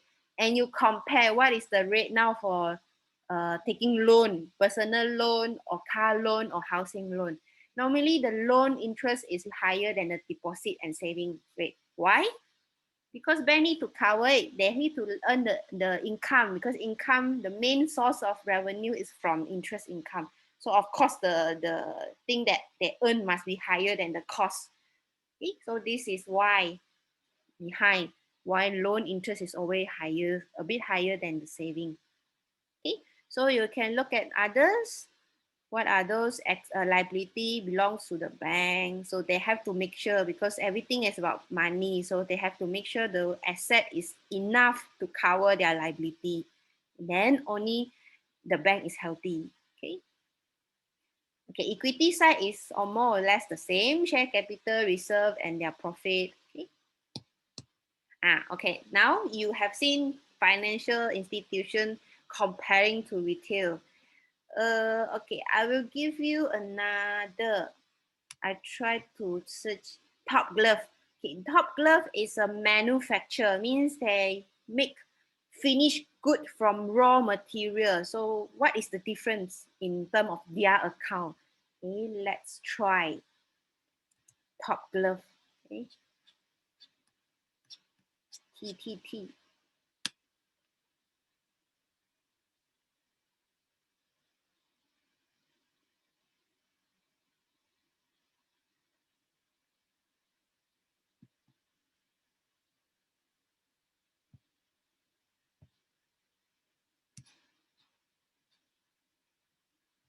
So when you are doing comparison of financial statement, you cannot compare these two company lah, because they are doing different business. So if you compare Hong Leong Bank, you have to use others bank's financial statement to compare. So this is what we call comparability. You need to use a similar or from the same sector to compare the financial statement. Then only it makes sense.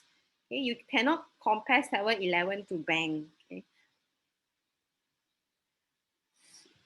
Okay, we go to Top Glove, part 1, part 2.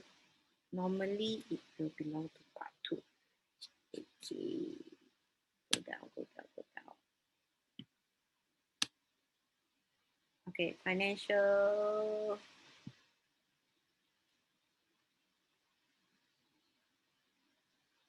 statement.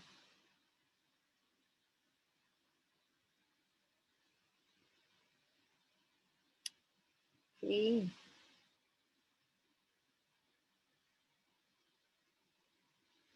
Okay, statement of profit and loss for Top Glove for the financial ended 31st August 2020. Okay, last year only. Okay, for the financial statement of profit and loss, from this you will see similar to retail business. Okay? But if we deep down, okay, to revenue notes number 8, okay, we might see the difference of the source of revenue. So when you look at this, you can look deeper. Okay? For this, I would like to go to note number 8 and see what kind of revenue they earn. Okay? Because we know that this is a manufacturer. Of course, they sell also Top glove lah, but the main business is to manufacture. Okay, so we go to number 8 note. We see any other notes we want to see. Okay, we might go to also expenses together. Okay, distribution, selling cost, administration, and general expenses. Okay, no notes for that. Other income. Okay, we can go to other income. So note number 8, number 10. Profit before tax, we can go to 11 to see how they derive this number. Okay, note number 8.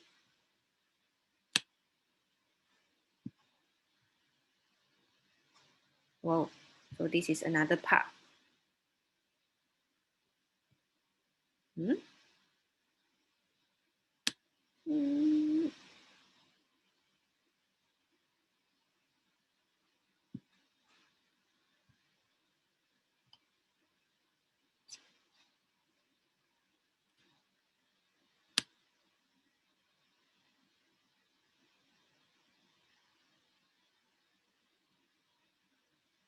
Where is that note?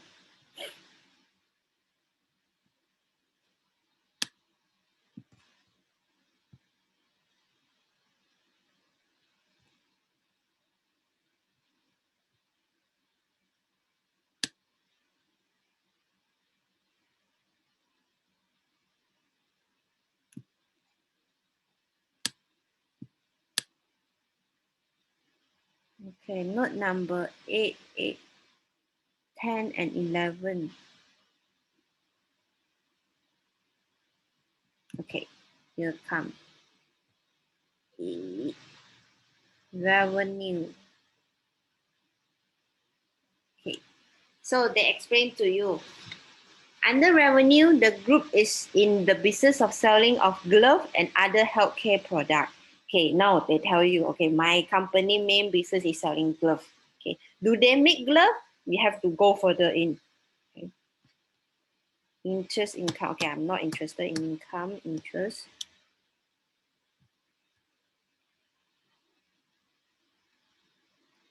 Okay. If you want to look at the locations, means where are the revenue derived from based on demographic. They even give you this table showing you, okay, their business, their main source of income come from Malaysia, okay, then Thailand, China, okay.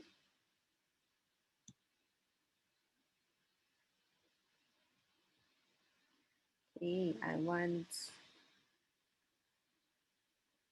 10 other income.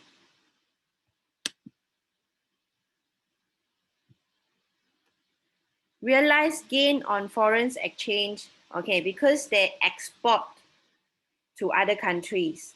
Okay? They export the glove to other countries. Then they have this gain or loss. Okay, not compulsory or not every time gain, but they have this account called gain on foreign exchange. Realized mean the gain is already realized, means you have the money. Okay, unrealized is on paper.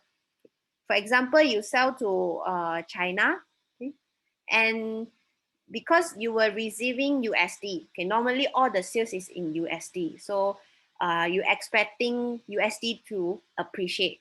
Okay, so you will receive more USD. Then, but you haven't received the money yet. You're expecting to receive. So you can put it at unrealized gain. After you receive, it become realized gain. Okay, so you have this kind of foreign exchange gain if you're doing business with other country, you are dealing with USD or other foreign currency. Okay. Okay. Top Glove also invest in derivative, or I will say they will use future contract maybe to hedge, okay, the price of glove. Okay. You don't know, but by looking at this account, you know they are on derivative dealing. They're buying derivative. Investment property, okay, they also invest in property, so you have those income, rental, debt security, land use, sales of scrap item, okay, means second hand, they don't want already, they sell off, okay, insurance claims, okay, even they have some time what happens, then they will claim insurance. So this is all other income. I would like to see they do not explain.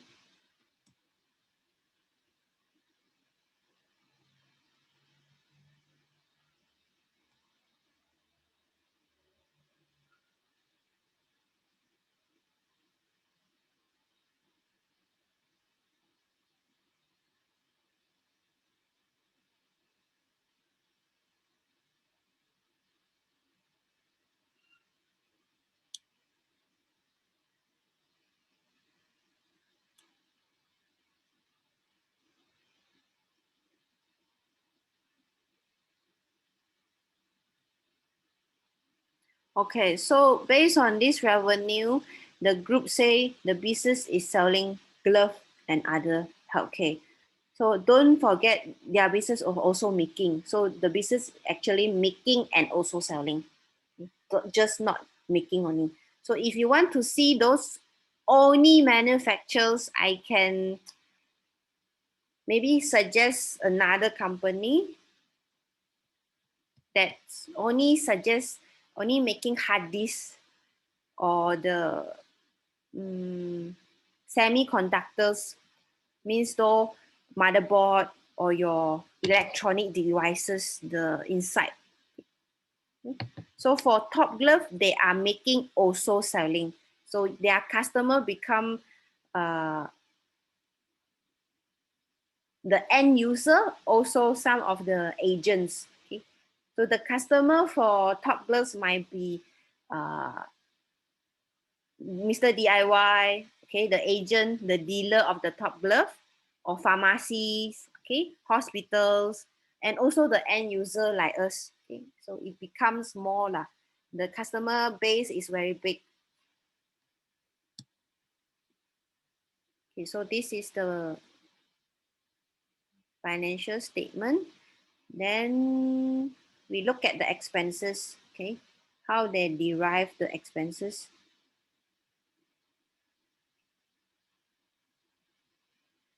Employee expenses, including all the salary, pay, commission, anything including this. Okay, if you want to look further, you can go to note number 12. Okay, they even give you the explanations. Then they separate out the non-executive director pay. Okay, operating lease. Okay, why they have this operating lease? You won't see this in 7-Eleven, because 7-Eleven is a retail business. They don't need machine. Okay, so for Top Glove, they manufacture also sell, so they will have machine. They don't buy all of the machine. They lease from bank, okay, or others financial institution. That means them a loan, some kind of loan. Okay, the bank buy it and then loan to them, operating lease. So you will see lease payment for land, building, and machinery. Okay, so some building or land you can also lease, like rent. Okay, so you will see this in manufacturers company. Let me see any others.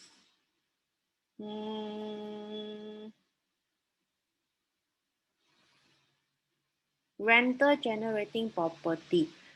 Okay. Okay, they have losses on foreign exchange, loss of debt security, legal and other professional fee. Okay, others is similar to retail business, but the operating lease might be the big difference. Okay, normally retail business, they won't lease machine. Okay, for Top Glove, they have machinery. Okay. Let's move on to the financial position.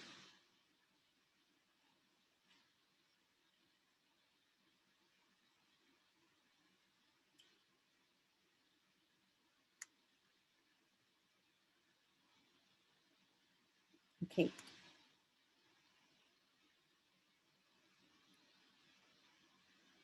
We look at the group. Okay. Where is the asset? Asset.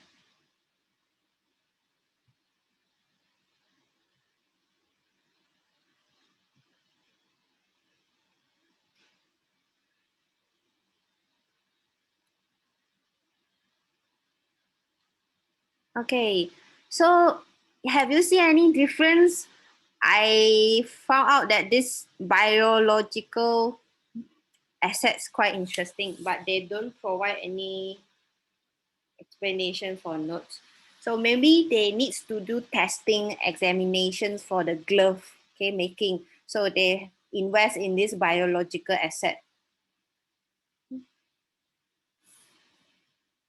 So others is similar, land, property, investment property, okay. Only this biological assets is quite interesting. Current asset, okay, receivables, cash balance, inventory. Okay, for top glove, the difference for it is the main current asset, the biggest, not the biggest lah, the main current asset for top glove is their inventory. Okay, because they manufacture and then they have to keep a lot of glove just for ready in case supplier or in case their customer needs to buy. So they have a lot of inventory. Okay. For liability, you will see lease liability. Okay, they rent the machinery, the land, the building, so they need to pay. So this is the different from the retail.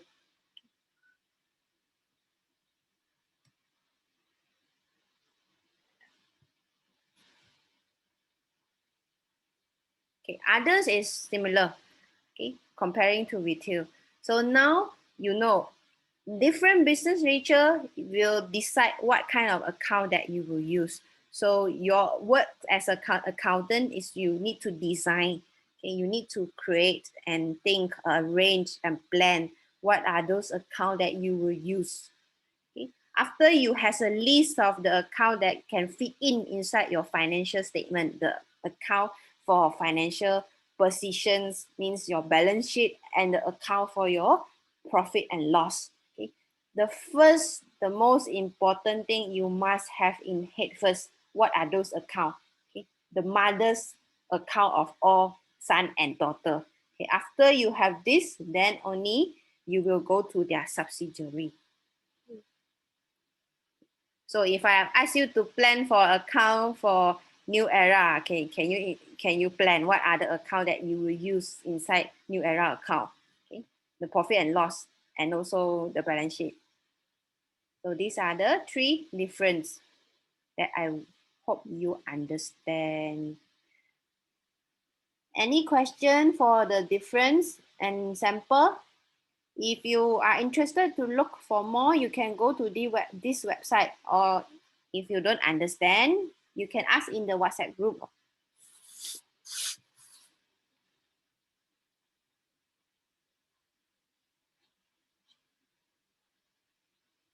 Share. We go back to our slide. Okay. Where is Yuan Hao? Missing already. Missing in action. Okay, I think it's time for your break and then we come back for your tutorial question. Okay. So I give you 10 minutes so you can go and take some water and rest and come back about 11:20. Okay. See you.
Hi, this is Edu and Ray, and these are Barner, the ultimate computer glasses.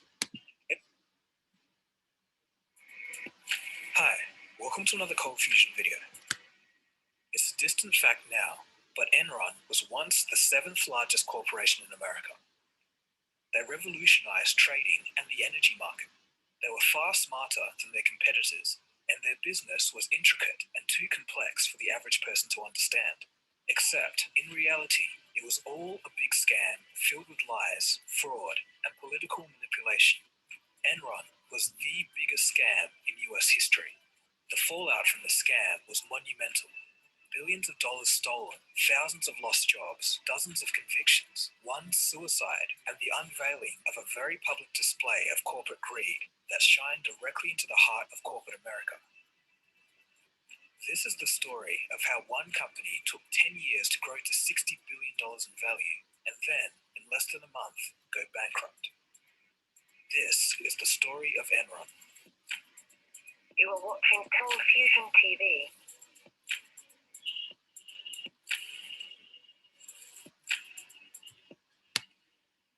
Enron began as an energy supply company, mainly dealing with natural gas. Eventually, the company moved on to trading, making energy deals in power, and then later moving on to broadband and even trading the weather. They were Wall Street's darling, the company that could never lose, and its stock price kept growing year on year. The company was also well connected politically.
Okay. For those who have back, let's watch again. After the video, then we start the presentations. They were far smarter than their competitors, and their business was intricate and too complex for the average person to understand. Except, in reality, it was all a big scam filled with lies, fraud, and political manipulation. Enron was the biggest scam in US history. The fallout from the scam was monumental. Billions of dollars stolen, thousands of lost jobs, dozens of convictions, one suicide, and the unveiling of a very public display of corporate greed that shined directly into the heart of corporate America.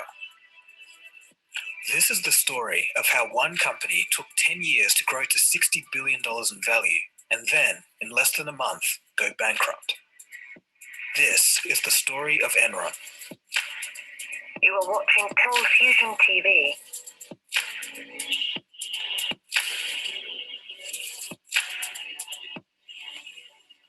Enron began as an energy supply company, mainly dealing with natural gas. Eventually, the company moved on to trading, making energy deals in power, and then later moving on to broadband and even trading the weather. They were Wall Street's darling, the company that could never lose, and its stock price kept growing year on year. The company was also well connected politically. For example, Enron was the single biggest contributor to the George W. Bush campaign. Bush even called Kenneth Lay, the founder of Enron, Kenny Boy, and it's with Kenny Boy that the story starts.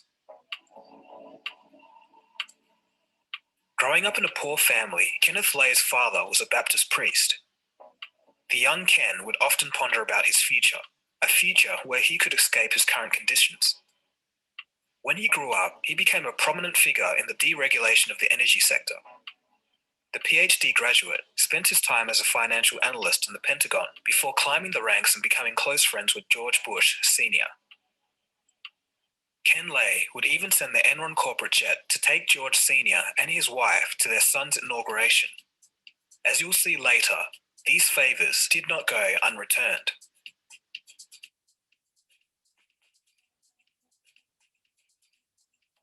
The first red flag for founder of the company, Kenneth Lay, that something was wrong within the company came during the Valhalla scandal of 1987.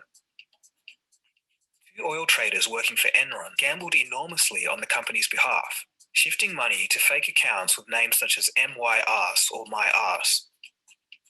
Worried auditors told Lay that they found the two traders moving money into their own accounts, manipulating earnings, and gambling on trades beyond their capacity. But instead of firing the two rogue traders, Lay made no changes. It didn't seem to matter what they were doing, as long as they were making the company money. Enron even sent them a letter saying, "Please keep making us millions." Later, the two were convicted of fraud. Ken Lay acted shocked, saying that he was not aware of their reckless gambling and theft. But as revealed later, he actually encouraged it. One of the convicted traders was sent to jail for a year, and this gave Ken Lay a big problem. One of his main moneymakers was behind bars, and he needed someone new to bring in cash. Enter Jeffrey Skilling.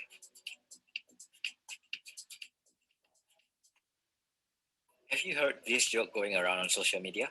Where the employee says to the boss, "Boss, from tomorrow I will go home at 6 p.m. sharp daily." The boss says, "What?" Skilling, Enron's new CEO, was Lay's biggest asset. When he arrived at Enron, he started moving the company in a new direction. Skilling wanted to turn Enron from a gas supply company into a stock market for natural gas. He also introduced the company to mark-to-market accounting, an idea that would allow the company to fraudulently reap billions. So mark-to-market accounting simply allows the company to write down profits in their books on the day that the deal was signed. This meant that if Enron signed a deal worth $50 million over the next 10 years, they could write $50 million in their books that day, despite not receiving a penny. It didn't even matter if the deal fell through. Effectively, this meant that the company was worth more on paper than it had actually earned. The deals were often subjective. They could be worth whatever Enron thought they were worth. When the Security and Exchange Commission approved the accounting trick of mark-to-market for Enron, the office celebrated. They knew that this was the key to making billions. Meanwhile, Skilling was known for his Darwinian philosophy, survival of the fittest. His favorite book, The Selfish Gene, describes how greed and competition motivate human nature. At Enron, Skilling wanted to unlock these instincts in his employees. One way he did this was grading all employees on a scale of 1 to 5, with 1 being the best and 5 being the worst. The thing was, 10% of all employees had to be graded a 5, and when you were graded a 5, you were fired. This created the competition that Skilling was looking for. People began to work 18 hours a day and were ruthless in their efforts to earn the company as much money as possible. Skilling famously said that money was the only thing that motivated people. Unsurprisingly, Skilling was a massive risk taker. He often went on wild adventures with other Enron executives. This includes dirt biking on dangerous trails, where people often flip their cars. An executive even required stitches after a biking accident on one of these trips. Skilling said he liked guys like this, guys with a bit of edge. Lau Pai, a mild-mannered executive, was one of these guys with a bit of edge. Skilling called Lau Pai his ICBM, Intercontinental Ballistic Missile. He was CEO of an Enron subsidiary and seemed to be motivated by two things: money and strippers. Pai is an as mysterious figure as one can be in such a huge scandal. He left Enron in 2001 with $250 million and became the second largest landowner in Colorado. He left his business division with $1 billion of losses and escaped the whole scandal pretty much intact. Pai would come back later into this story, a few decades after the dust settles. Enron Online will change the markets for many, many commodities. It is creating an open, transparent marketplace that replaces the dark, blind system that existed. It is real simple. You turn on your computer and it's right there. And if you want to do business, you push the button. That's our vision. We're trying to change the world.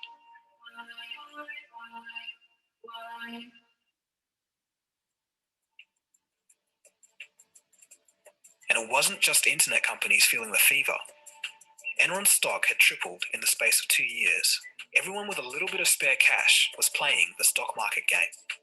Enron knew that as long as the company met or exceeded analysts' expectations, the stock price would keep rising.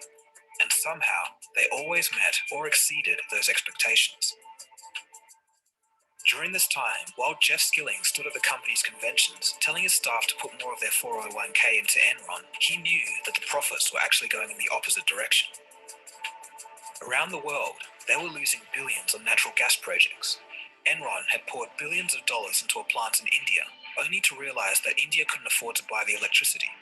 The site lay in ruins, but that didn't stop the executives at Enron writing down future profits for the project into their books and handing themselves massive bonuses. The analysts, the very people who were supposed to stop the corruption, fell under the spell of Skilling. The complexity of the company and the charisma of Skilling made analysts simply take him at his word. In fact, the ones that didn't were fired. The company soon began trading bandwidth after some dot-com inspiration. They made a deal with Blockbuster to provide streaming services, but the technology just simply didn't work well enough yet. The deal fell through, but Enron still wrote $53 million in their books for it. Things began to get out of control, and Enron soon began trading weather. Yes, the weather, like sunshine and rain. They would soon sell futures on the weather, essentially gambling what the temperature would be. You would probably imagine that most people would be skeptical of this, but it was activities like this that led Enron to being listed on the Fortune 500's most innovative companies list. But one reporter at Fortune would soon start asking questions, and this would later lead to the company's demise. Bethany McLean, a reporter at Fortune, was doing a piece on Enron. She had a phone call with John Skilling where she asked some simple questions like, how exactly does Enron make its money? Skilling said he couldn't answer because he wasn't an accountant, so he sent a few finance guys, including Andy Fustow, the CFO, to answer her questions the next day. They sat in the office for 3 hours poring over documents. At the end, as others had left the room, Andy turned to the reporter and said, I don't care what you write about the company, just don't make us look bad. Andy Fustow was a character described as having no moral compass. He made Enron debts disappear by moving them to shell companies so that on paper, Enron was profitable. He even set up his own fraudulent firm just to buy Enron assets. This fraudulent firm was called LJM. Andy would later convince 96 bankers to invest in the scam LJM firm. LJM would make Andy Fustow $45 million, but it seemed that the banks were in on the deal too. Merrill Lynch bought 3 Nigerian barges from Enron and sold them back 5 months later. This was to help Enron cook their books, and later, several bankers would go to jail for this. Both Skilling and Lay knew that even this couldn't last forever. They needed a new gold mine. And then, they turned their eyes to the Golden State, California. Now, one book a week, but not many people have time for that. I understand. So I created a company with my business. Skilling became increasingly volatile, arriving at work unshaved and red-eyed. On a 2001 investor's call, he even called an investor an a-hole. A brash reaction from a Fortune 500 CEO. The pressure was getting to him. The company had to keep making quarterly targets despite their businesses failing at home and abroad. California was going to be their next big score. Enron merged with Pacific Gas and Electric, which gave them access to the Californian grid. Once this was achieved, strange things began to happen. In the newly deregulated electricity market of California, rolling blackouts became common. But strangely, the state had almost double the capacity than there was demand. So why was this happening? It turns out Enron traders were manipulating the market. They moved electricity out of state to increase demand, and when the price got high enough, they would move it back in. They even called power plants and asked them to make excuses to shut down for a few hours, increasing the price as there was less demand. Traders had energy maps and the control to move the energy. They knew exactly how to squeeze every last dollar from the people of California. While the state faced blackouts causing unknown tolls on the lives of Californians, the Enron traders were high-fiving themselves over their bonuses. Ken Lay even said, "It doesn't matter how many rules you Californians make. I got a bunch of smart people here that will figure out how to make money anyway." The year-long ordeal would cost California $30 billion. But why didn't the state put a stop to it? Well, the law states that it's a federal government issue, and it's their responsibility to take care of it. And guess who the president was at the time? That's right, Lay's good friend, George W. Bush. Bush refused to step in, saying that it was his administration's belief that intervention would not solve anything. The Federal Energy Regulation Commission also didn't step in until the Senate forced them to. The chairman of the commission was personally recommended by Kenneth Lay. This whole ordeal caused the people of California to turn on their governor and appoint a new one that was more suitable for the role, the Terminator. One day in 2001, out of the blue, Skilling suddenly resigned. Perhaps he figured he could leave the company years before it imploded. Then he could say, "Well, it was fine when I left it." Regardless, Kenneth Lay took over the CEO role. Just one day later, Sharon Watkins, who worked under the company CFO Andrew Fostow, sent a letter to Kenneth Lay detailing the staggering amount of corruption and fraud that she'd found within the company. The Wall Street Journal would write a piece about some of Andy's dealings, and soon, the SEC would launch an informal inquiry. At this point, investors began to feel nervous. Kenneth Lay tried to bring calm and reassurance to investors and employees. While he was addressing the company's issue to a speech to employees, just several blocks away, Enron's accounting firm was busy shredding documents. One of the accounting firms shredded 1 ton of paper on October the 23rd, but it was too late. The walls began to fall, and over the course of a month, the company went from that healthy appearance of one of the leading innovators to total bankruptcy.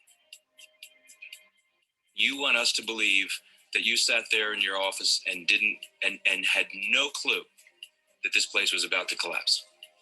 On the day I left, on August 14th, 2001, I believe the company was in strong financial condition. I did not do anything wrong that was not in the interest. All the time that I worked for Enron Corporation, that was in the interest of the shareholders of the company. If I could go back and redo things, I would not. Now.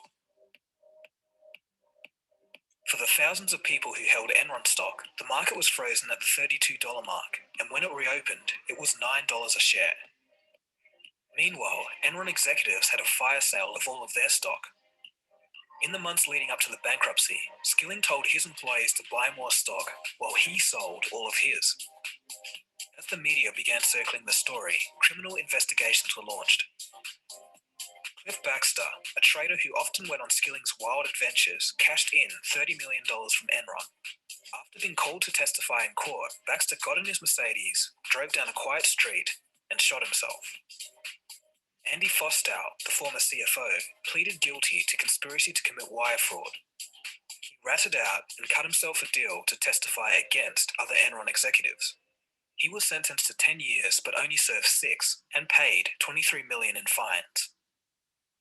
Enron's accounting firm, Arthur Andersen, the one that shredded 1 ton of paper, was convicted of obstructing justice. America's oldest accounting firm collapsed due to the loss of reputation. 29,000 people lost their jobs. Ken Lay earned $300 million from Enron, He was found guilty of 10 counts of securities fraud and was facing 45 years in prison, but died of a heart attack a month before his sentencing. 20,000 people at Enron lost their jobs and medical insurance, with an average severance pay of only $4,500. Executives were paid $55 million during the bankruptcy and cashed a further $774 million in the year before the collapse. Skilling, the mastermind behind Enron, was convicted of 19 counts of security and wire fraud. He was sentenced to 24 years and $180 million in fines. While in jail, his parents and his son passed away. He only served 12 years of his 24-year sentence and was released in early 2019. But this isn't where the story ends. Skilling is hoping that he can get a second chance. He appears to be plotting a return to the energy sector. Only 2 months after his prison release in early 2019, Skilling was entered as a manager of a new company which he founded a few years ago. Lau Pai, the former Enron executive who sailed off into the sunset with his $250 million, is reported to be helping Skilling regain connections and funding. According to the Wall Street Journal, Skilling has been holding meetings with former Enron executives in relation to starting a new venture. This may be difficult for him, as obviously his reputation has been massively smeared. But apart from people's perception, there's technically nothing stopping him. The SEC has banned Skilling from being an officer of any public company, so as long as his venture stays private, he can do whatever he wants. So that's the story of Enron, with a not-so-typical ending. Despite being one of the biggest players in the biggest scam in US history, resulting in billions of dollars in losses for average people, tens of thousands of lost jobs, and executives reaping in billions, Skilling is out of jail and free to start again. Enron's motto was "Ask Why." During its astronomical rise, it seemed that no one bothered to ask why, how, or where the money was coming from. And now, with Skilling out of jail and trying to re-enter the business world, maybe once again, we should ask, why? So that wraps up our look at Enron. Thanks for watching this video. I hope you enjoyed it. If you want to see stuff like... Okay. So I believe you have already watched this video before this tutorial.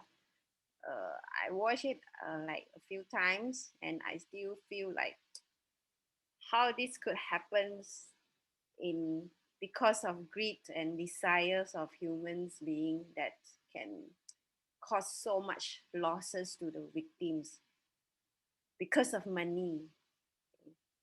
So at the end of the story, the man that commit all those things is still free, okay? And he tried to come up again, maybe with his others' plans. Okay? So let's get to this tutorial questions. So this week I will let the guys to start first. Okay, so this is the question. So I expect you to a bit be more familiar already with the party that involved in this case. So in the video, they already mentioned a few names that are very critical to this case. Okay, so let's start, and I would like to hear from you. So we start from, I already allowed sharing from all the group member, I think. So you can share your screen. So we start from Jumbo and Yuan Hao first. So you can share your screen.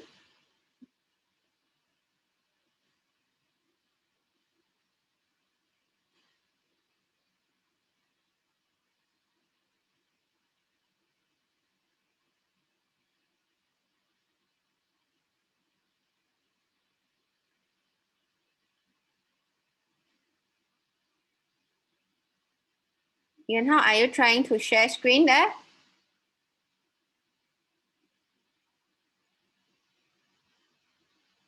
Can you do it? Manage?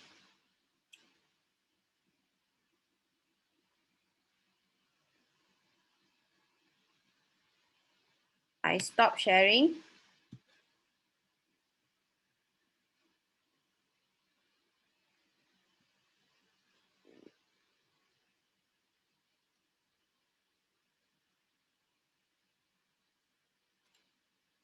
Yuan Hao? I think you have mute your phone. Wait, So, are you trying to share? Okay.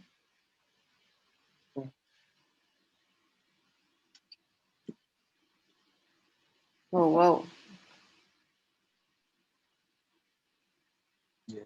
Wow. Here is I strike the first I intro talk about a little bit about the history for the enroll corporation. Mm. Blah blah blah blah blah. Jump thereแล้วกัน Background. นะ Make Could you announce and why explain they are the background a little bit? Wow, you show us your full answer. You can take the main point and put in PowerPoint lah. Ayo. Aiyo, don't say powerful. Don't say you want PowerPoint, but then I say I share this better, Aiyo. faster. When your answer is like very clear form, then you don't need to prepare another PowerPoint. But this one is like long essay, then comments lah. You take out the important point and then you present. Oh my god. Okay. So next tutorial, just be careful when your answer is like this long, then you put it in Okay. short point form Then is enough. maybe Okay, this this long essay you submit to us, to me. So now you can submit your answer through ELP. Okay, I already Yeah. opened the tutorial question submission area for this I one. will So submit. after this class, Then both of this group, please submit your answer to the ELP. Okay, no need to email me. Okay, you just submit your answer in the ELP, then you have a record there. and I just Yeah, then how you start? I go to simplify this all the main point for inside this essay lah. Then in Yes, the first yes, you in the first summarize. in the first I say talk about a little bit about what the date and why the Enroll Corporation bankrupt because of the large scale of the corporate fraud and the corruption in their company law. And the other that in the first question, the question has said the reason why the Enroll Corporation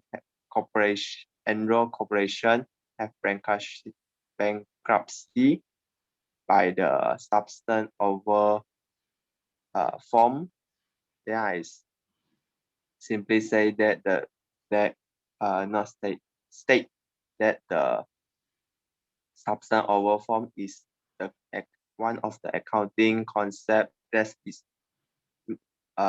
say not only record the legal form of the economic event to present the true or fair value, but the economic substance of the transaction and the event must be recorded in the financial statement. And because of this statement, this concept, the Enroll Corporation have been just as what's the call? One of the because they are using the what's the called they say they're using the skill of the special purpose entity, then we using another small company as their to taking their debt and making their own the mother company become less debts in the financial statement. That the company has been state is proud for the shareholder, and that's all. Then this is all of all my view for the substance over form in this question. Okay, so what is Amron doing? Enron doing Yes, their main business is what? at the energy what's it called energy Yes, it's related to energy.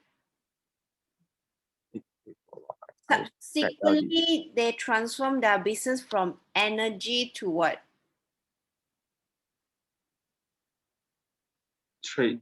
Is it trading the what's called the Trading or what?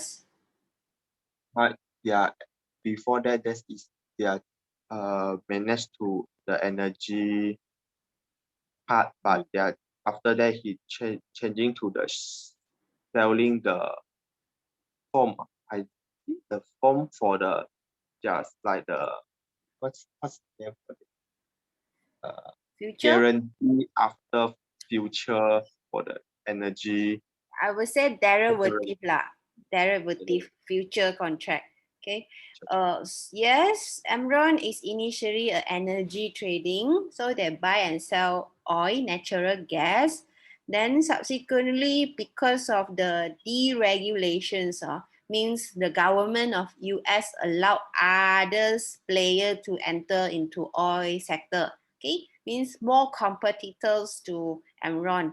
So Enron have these very smart guys behind the company that think that maybe they can introduce another form of business where they do only the trading side. So it's like an investment company. So they transform themselves from energy trading, buying, selling into investment company. So you will heard in the video that they even trade on the weather forecasting and also the electricity supply of the state. Okay, how they manipulate and connect to the power plant company and control them to turn off the power plant and to increase the demand of people for their electric supply so that they can push up the electricity price. So it is a bit different from Malaysia because Malaysia, we have our government that control over the electricity supply in our country. So Tenaga Malaysia has a lot of shareholding by our government's parties. So they cannot simply like cut down the power supply. They have to answer to government. Okay, but in US, because of too big the country, so electricity supply is not the the federal's responsibility. So it become the federal government delegate its job roles to the state. Okay, the state governments. So they have their own power supply company and privatize. They are actually private company that provide electricity. If you go to Singapore's water supply is also private company, some electrics also. So you can find this kind of private company that supply power to your home. Okay, so not a bit different from Malaysia. So that is why Emron able to control the power plant because since it is a private company and it is listed, it has share price. So they want to push the demand of the electricity so that they can push up the electric future or the derivative price. So they connect with the people behind and then how to make power off of the whole state and then make people demand more electricity and then the price go up. Okay, so this is what the story tell you about in the video. Okay, so I hope you can like tell more story about what happened. Okay, so you can get a view, a red flag is happening inside this company when they give you symptom of where the management or director is trying to play around with the business. Okay, substance over from any other explanations additional from Jumbo side?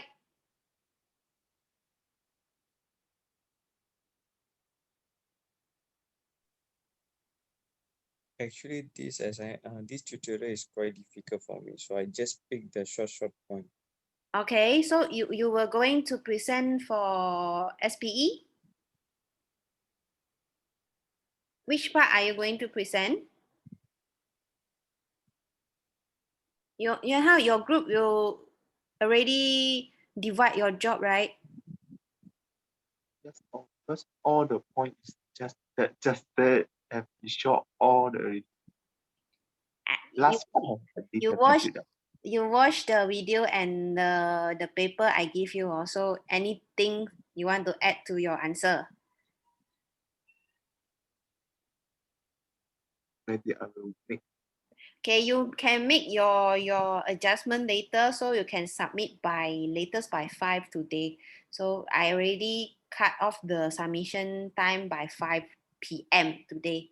Okay, so you can do some adjustment, add in more like explaining what is Enron doing, okay, from what to what, okay, what made them do so. Okay, you can do some research on that. Okay, I already told you just now, okay, from an energy trading company into an investment company. Why they do? Because government deregulate, okay, make the rules loosen, okay, easy for other players to enter the market. So they don't want to trade oils, they become very competitive for them. So they transfer themselves into investment because since they are the leader, so everyone know them, so they become the middleman, the investment traders between seller and buyer. Okay, then you can tell about this, and then also after you tell about substem over form, you can also elaborate more. Okay, your answer is correct, but I hope for more, so keep you full mark, right? Okay, then let the second group present. Then I will compare. I will see. I will say what is the strength and weaknesses. Miss, actually our tutorial we made a mistake already. What mistake? Just now when they present, then only I realized that actually the question got asked for the enroll the corporation. But our tutorial we did more on the concept of substance over form. Yeah, you can present the substance over form. You just need to add in more on the, maybe later you add in the background on the Maybe when I submit time, before I submit I add. Yes. So you present your concept. Go on.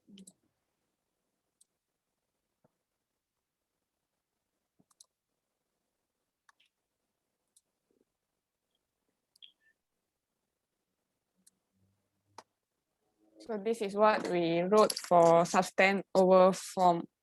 Over the years, the notion of accounting for substance over form has been trumped in the IFRS circle. So from the practical standpoint, something like it is absolutely necessary for filling in the large gap in specific guidance and paucity of application examples. So this is what the conceptual framework said about the substance over form. If information is to represent faithfully the transaction and other event that it purport to represent, it is necessary that they are accounted for and presented in accordance with their substance and economic reality and not merely their legal form. For example, if an entity may dispose of an asset to another party in such a way that the documentation purports to pass legal ownership to the party, nevertheless, agreement may exist that ensure that the entity continue to enjoy the future economic benefit embodied in that asset. So in such circumstances, the reporting of a sale will not represent faithfully the transaction and to enter into if indeed there was a transaction. Okay, what you understand from this long statement? Just tell me by your own word what you understand from the example they give. I understand. How they should report the transaction based on this concept substance over form. How should they record it when the entity sell off an asset to another party? Okay, they sell one Pass asset. the legal ownership to that party. They pass the legal ownership means the asset now is belong to the second party on paper. Okay, you have the purchase and sales agreement. So you transform the ownership from party A to party B, okay, the asset. But in reality, what happened? Do you really deliver the asset from A to B? No. No, right? They say party A still using and still take control of the asset. So they are still using the asset for their business. If you read, right? If when where the comment with the purpose.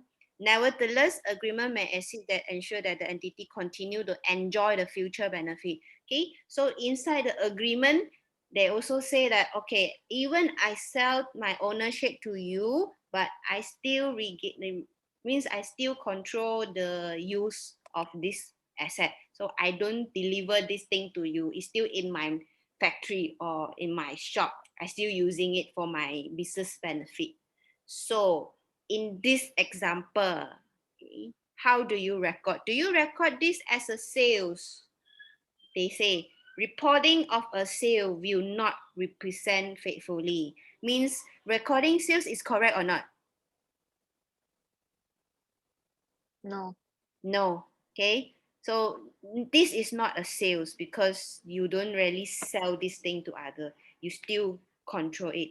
Okay. So this, if you record a sales, it become, you violate the rules of substance over form. Okay. You already not following this. Okay.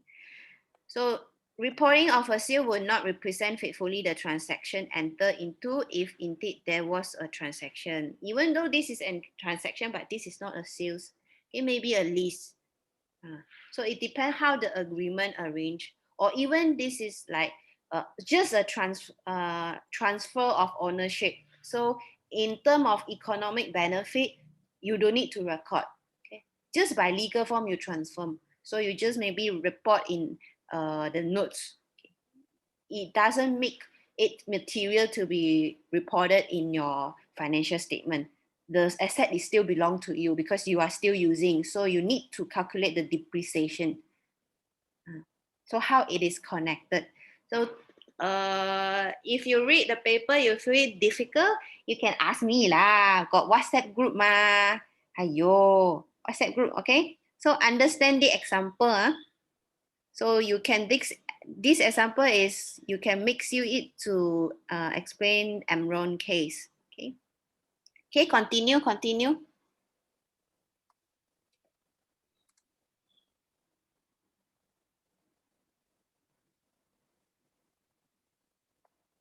Under IFRS, substance over form can be more than a gap filter. It has been used to trump specific accounting rules. There is no, in 2008, What is this? so Where you get this from? I don't know the same link. This person chose to show losses incurred on their account by rogue trader into 2007 income statement, thus netting them with his gain of the previous year. There is no disputing that the loss occurred in 2008, yet the company's position is that application of specific IFRS rules is very simply marking the derivatives to the market with the result gain or losses going into the income will, for reason it understated, result in a failure of the financial statement to present a true or fair view. For example, substance over form. Okay, what do you understand? Can you explain this by your own word? Is it example from the paper or what? Yes. Okay. It's an example. Then Actually, I saw another example. It's about Jojo, the person. Okay. But the example was a bit more longer. Okay. So basically what they do, this substance over form, it has been used to trump specific accounting rules. It's used to cover something. Okay. So in 2008, this, I don't know also how to pronounce this name. Okay. So this person choose to show losses, means they want to hide losses, okay, by a trader. by using this mark to market. If you read also Enron is the same case lah. Okay, means they allow this accounting treatment allows company to record their sales immediately after they have the contract. So it doesn't you haven't really completed the trading, the sales. Okay, you just have contract signed. Okay? On the point of you signing the contract, like what happened in the Enron case lah. They signed contract with a broadband company to provide broadband service to maybe an area, or they want to build the power plant in India, if you heard the story, right, mentions. So they just start the project. Okay, they sign contract with the other parties. Okay, on the point of signing, confirming the project, they already record the profit or the sales from this project. Like for example, when you have the project, you will have a forecast value of the revenue of the sales, mean the project value. Okay, you will write there, okay, estimate this project will carry how many, okay, maybe $1 million USD. So you immediately record this market value of this project inside your accounting, showing that, okay, I got this contract, so I'm making sure that I have this revenue recorded inside. So it will make your company look very profitable. Okay, every time you sign a new project. Is the project feasible, or is the project going to be successful? It's not certain yet. Okay, so you heard a lot of this example in Enron case just now. Okay, on the starting it looked like very feasible, profitable project, but at the end the project can go down. Okay, fail. But since they already record the profit and they are not they're already telling you, okay, I'm making this profit. So if you are an investor, you believe, then you will go and buy the share. But later on, the accountants or the auditor found out that, okay, this is not the real story. Okay, even the journalists from the Fortune 500, Fortune 500 is the selection of big company in USD, the most, the 500th big company in US lah, okay? So they have their own journal or their website or their news, okay, platform. So the journalists found out that this company is actually making losses. So until then, okay, oh yeah, you found out that I'm making losses. Okay, I have to like revise my financial statement. Then only they reveal that, okay, those profit and revenue is actually only numbers or paper gain. Okay, so this is what happened. They are trying to abuse this concept, substance over form. Okay, so I assume you understand what is IFRS, what is USGAAP. You know all those terms, right? Okay, no problem for that. Yuan Hao? Okay, okay, continue. If ISRS were to cover the USGAP, then it was imperative that substance over form be resurrected. The deed was done through the joint project to coverage, conceptual framework, and hidden the basis for conclusion section. The substance over form is not considered a separate component of faithful representation because it will be redundant. Faithful representation means that financial information represents the substance of an economic phenomenon rather than merely representing its legal form.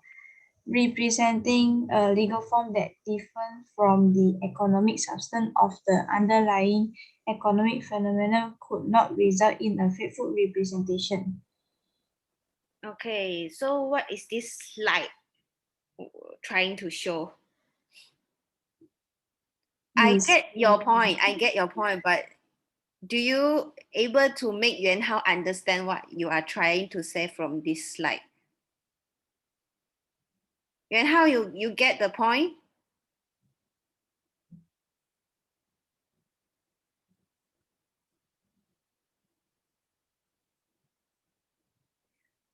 Okay, this group, they Sanjita and Paisy, okay, they already put into PowerPoint. So this is a very good way of presenting. Okay.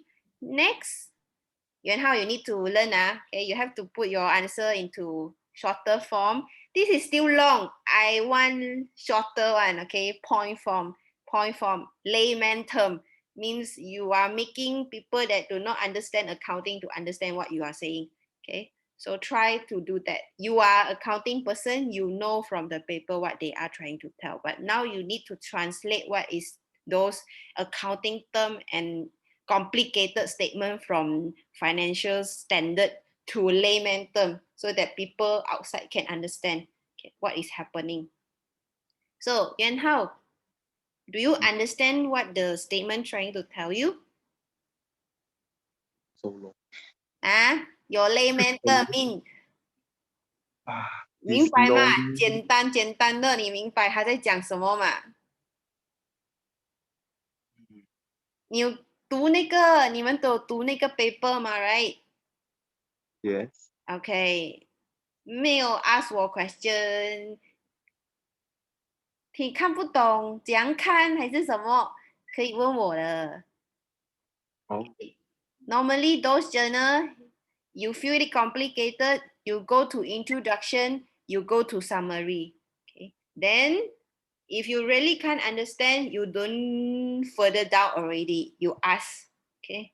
因为如果你看 introduction, 你看 summary, 你完全还是看不懂一点点 doesn't make any sense to you, then means you cannot go further because it will further confuse you. Okay, so 你要问了的。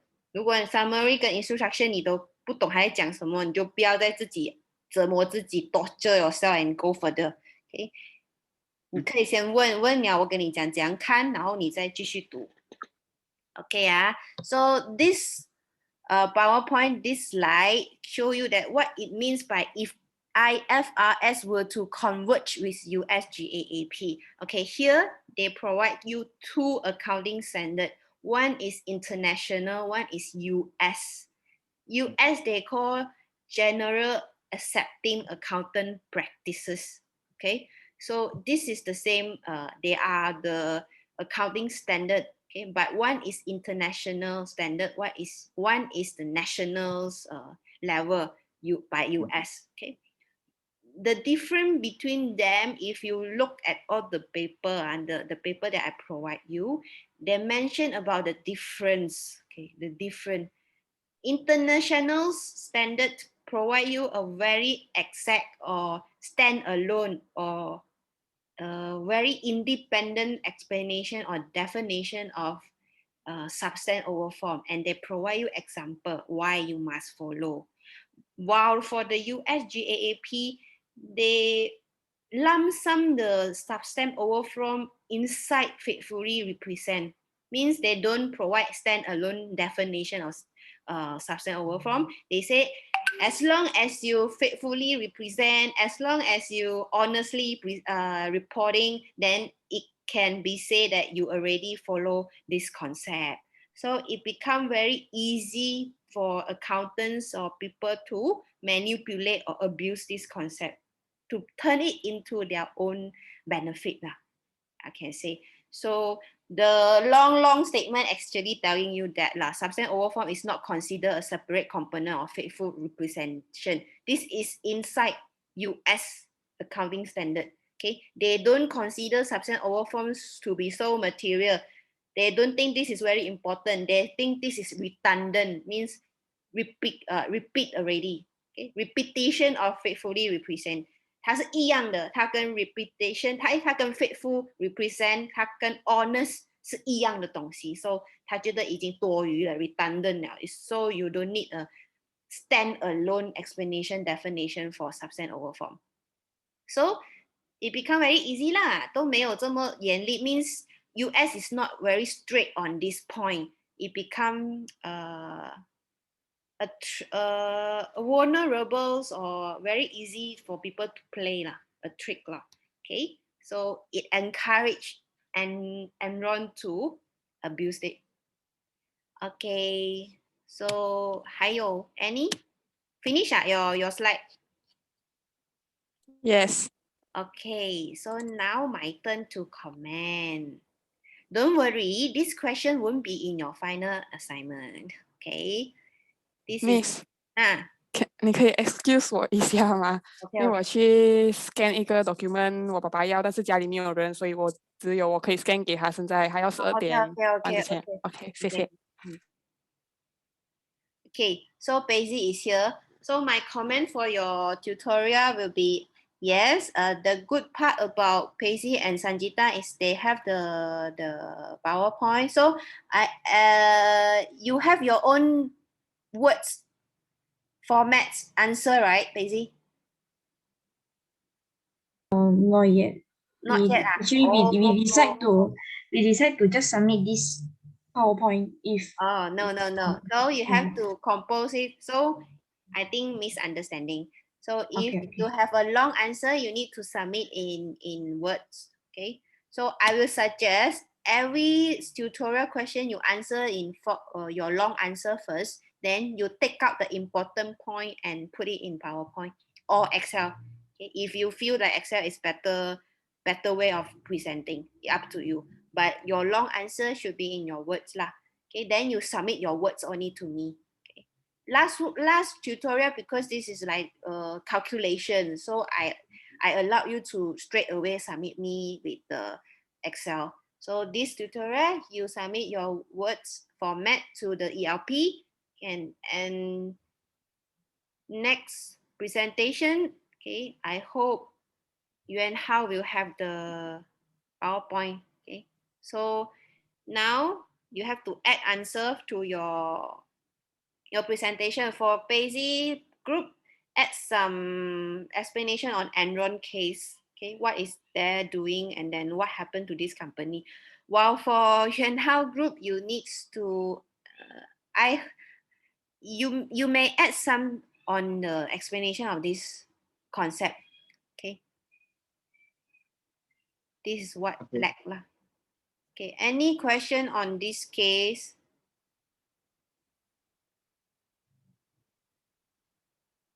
So I just want you to like get a view of what could happen in the accounting world. So it's not so like so we try to protect the accounting to be accurate and to be faithfully represent, but in real worlds there might be some offense or violations of the concept of the rule. So we have to reduce it to the minimum. Okay, so just to show to you that the real business world may not be so innocent. Okay, it's not innocent. 不单纯啊. Okay, there are a lot of people that blind by their own greeds. Okay, and take a lot of always take the chance. Yeah, that chance that they can earn a lot. Okay, I am very like salute to what they could done and then escape. Okay. No, always try to tipu. Because of normal people, average, ordinary people like us, we doesn't like really understand what is going on. So when you understand, then you will see some red flag. Okay, means warning sign in the company if you are one of the staff, or even if you are researching the company, you look at the financial statement, or like the journalist, the reporter in the magazine, when they are trying to research and report on the company, they do analysis of the financial statement, the annual report, they realize that there are some warning sign what happening, like what happened to this journalist. She's keep asking question, what is the profit, what are the business that really Enron is doing. So try to ask question, then you will raise some you know lah, what is the real happening inside. So those why it is important to understand accounting.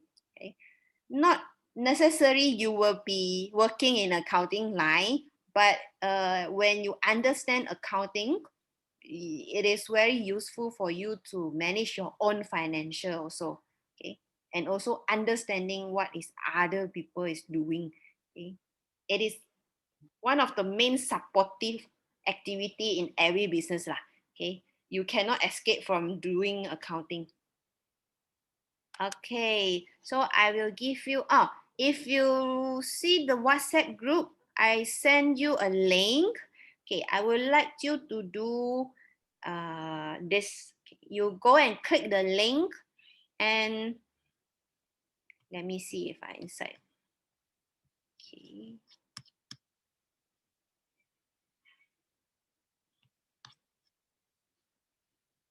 Share screen. Okay. When you click the link, it will direct you to this website. So I want you to download the trials here and install into your computer, okay, your laptop. Every one of you is using Windows, right? You need Windows to run this, okay?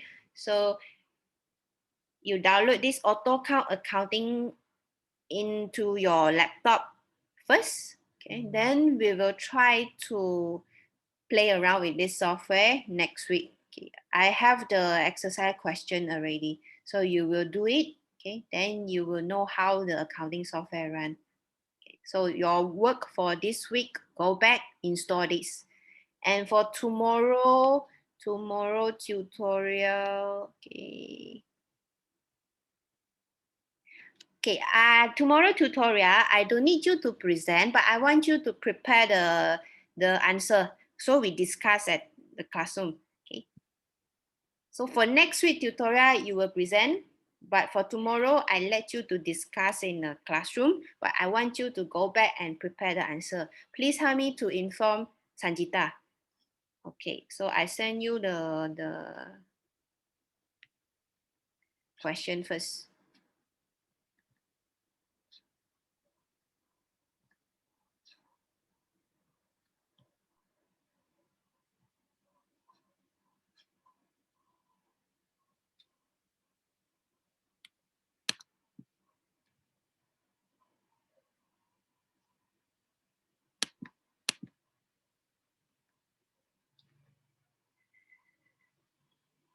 Week 2 tutorial.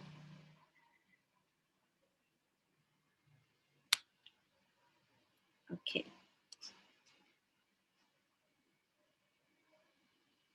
In your WhatsApp group, okay, you can download it and just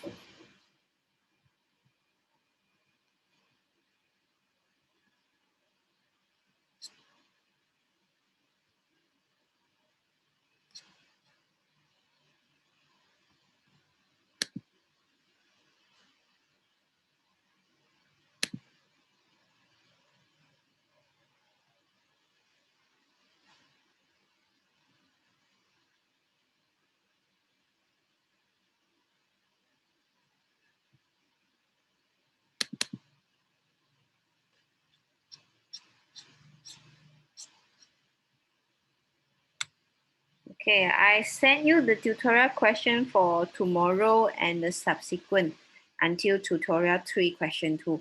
Okay, Sanjita is back. So I just say tomorrow I don't need you to present the question, but I want you to like try on the question first, then we will discuss it tomorrow.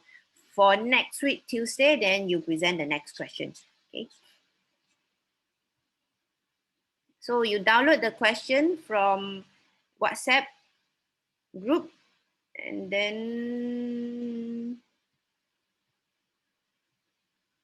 okay, so this is the question for tomorrow. So tomorrow we will discuss this question in our class and you try to attempt this question at home today, okay? The following information was taken from Netflix financial statement example, okay? For sales done in 2014 and 2015 and 2016, 3 years consecutive, okay? Then what you need to do, sales is the product of the number of subscribers and price charged for each subscription. So what observation can you make about the previous 3 years of Netflix sales? So what comment you have based on looking at the sales number? Okay, so I want you to dig further. So you look at the number and say, okay, this is increasing. So what contribute to the increment? Okay, Then what can you do? Given this data, provide any prediction you can make about the future financial performance of Netflix. And what non-financial factor influence that prediction? So based on this incremental sales of Netflix, what are your predictions? You forecast in the future, will this increment to be continue or how many years? Okay, then what are the considerations or factor that might affect this sales performance? So just sit down and brainstorm and do and try to write down the point, okay, that you get. Then tomorrow we will discuss this. Each one of you must contribute the point, okay? Try to discuss with your group member. I don't need you to present, but I want you to discuss and provide your point. Okay, so this is your homework for today. Remember to submit your tutorial answer today by latest 5 p.m. Okay, any question? Okay, agree? 老师， yes. 那个 tutorial 2可以迟点才交吗？因为我们等一下2点到5点半还有课。哦 ，OK， 这样子。晚上可以吗？ OK，first day。OK， 这样子的话哦，你们好了，你 direct 找我咯。OK，for late submission，after 5你直接找我咯，你 WhatsApp 我讲你要交，然后你给我你 submit through the WhatsApp， 我看一下你的答案先。I help you to check again. Okay, agree? No objection. Then we will see you tomorrow. Okay， 你今天有时间就去 download 那个 auto count 也是可以的，因为如果你 download 不到，有问题，你可以先讲，明天我们看一下可以讲帮到你。If not, then next week we will start using already. Okay, okay, see you tomorrow. Bye.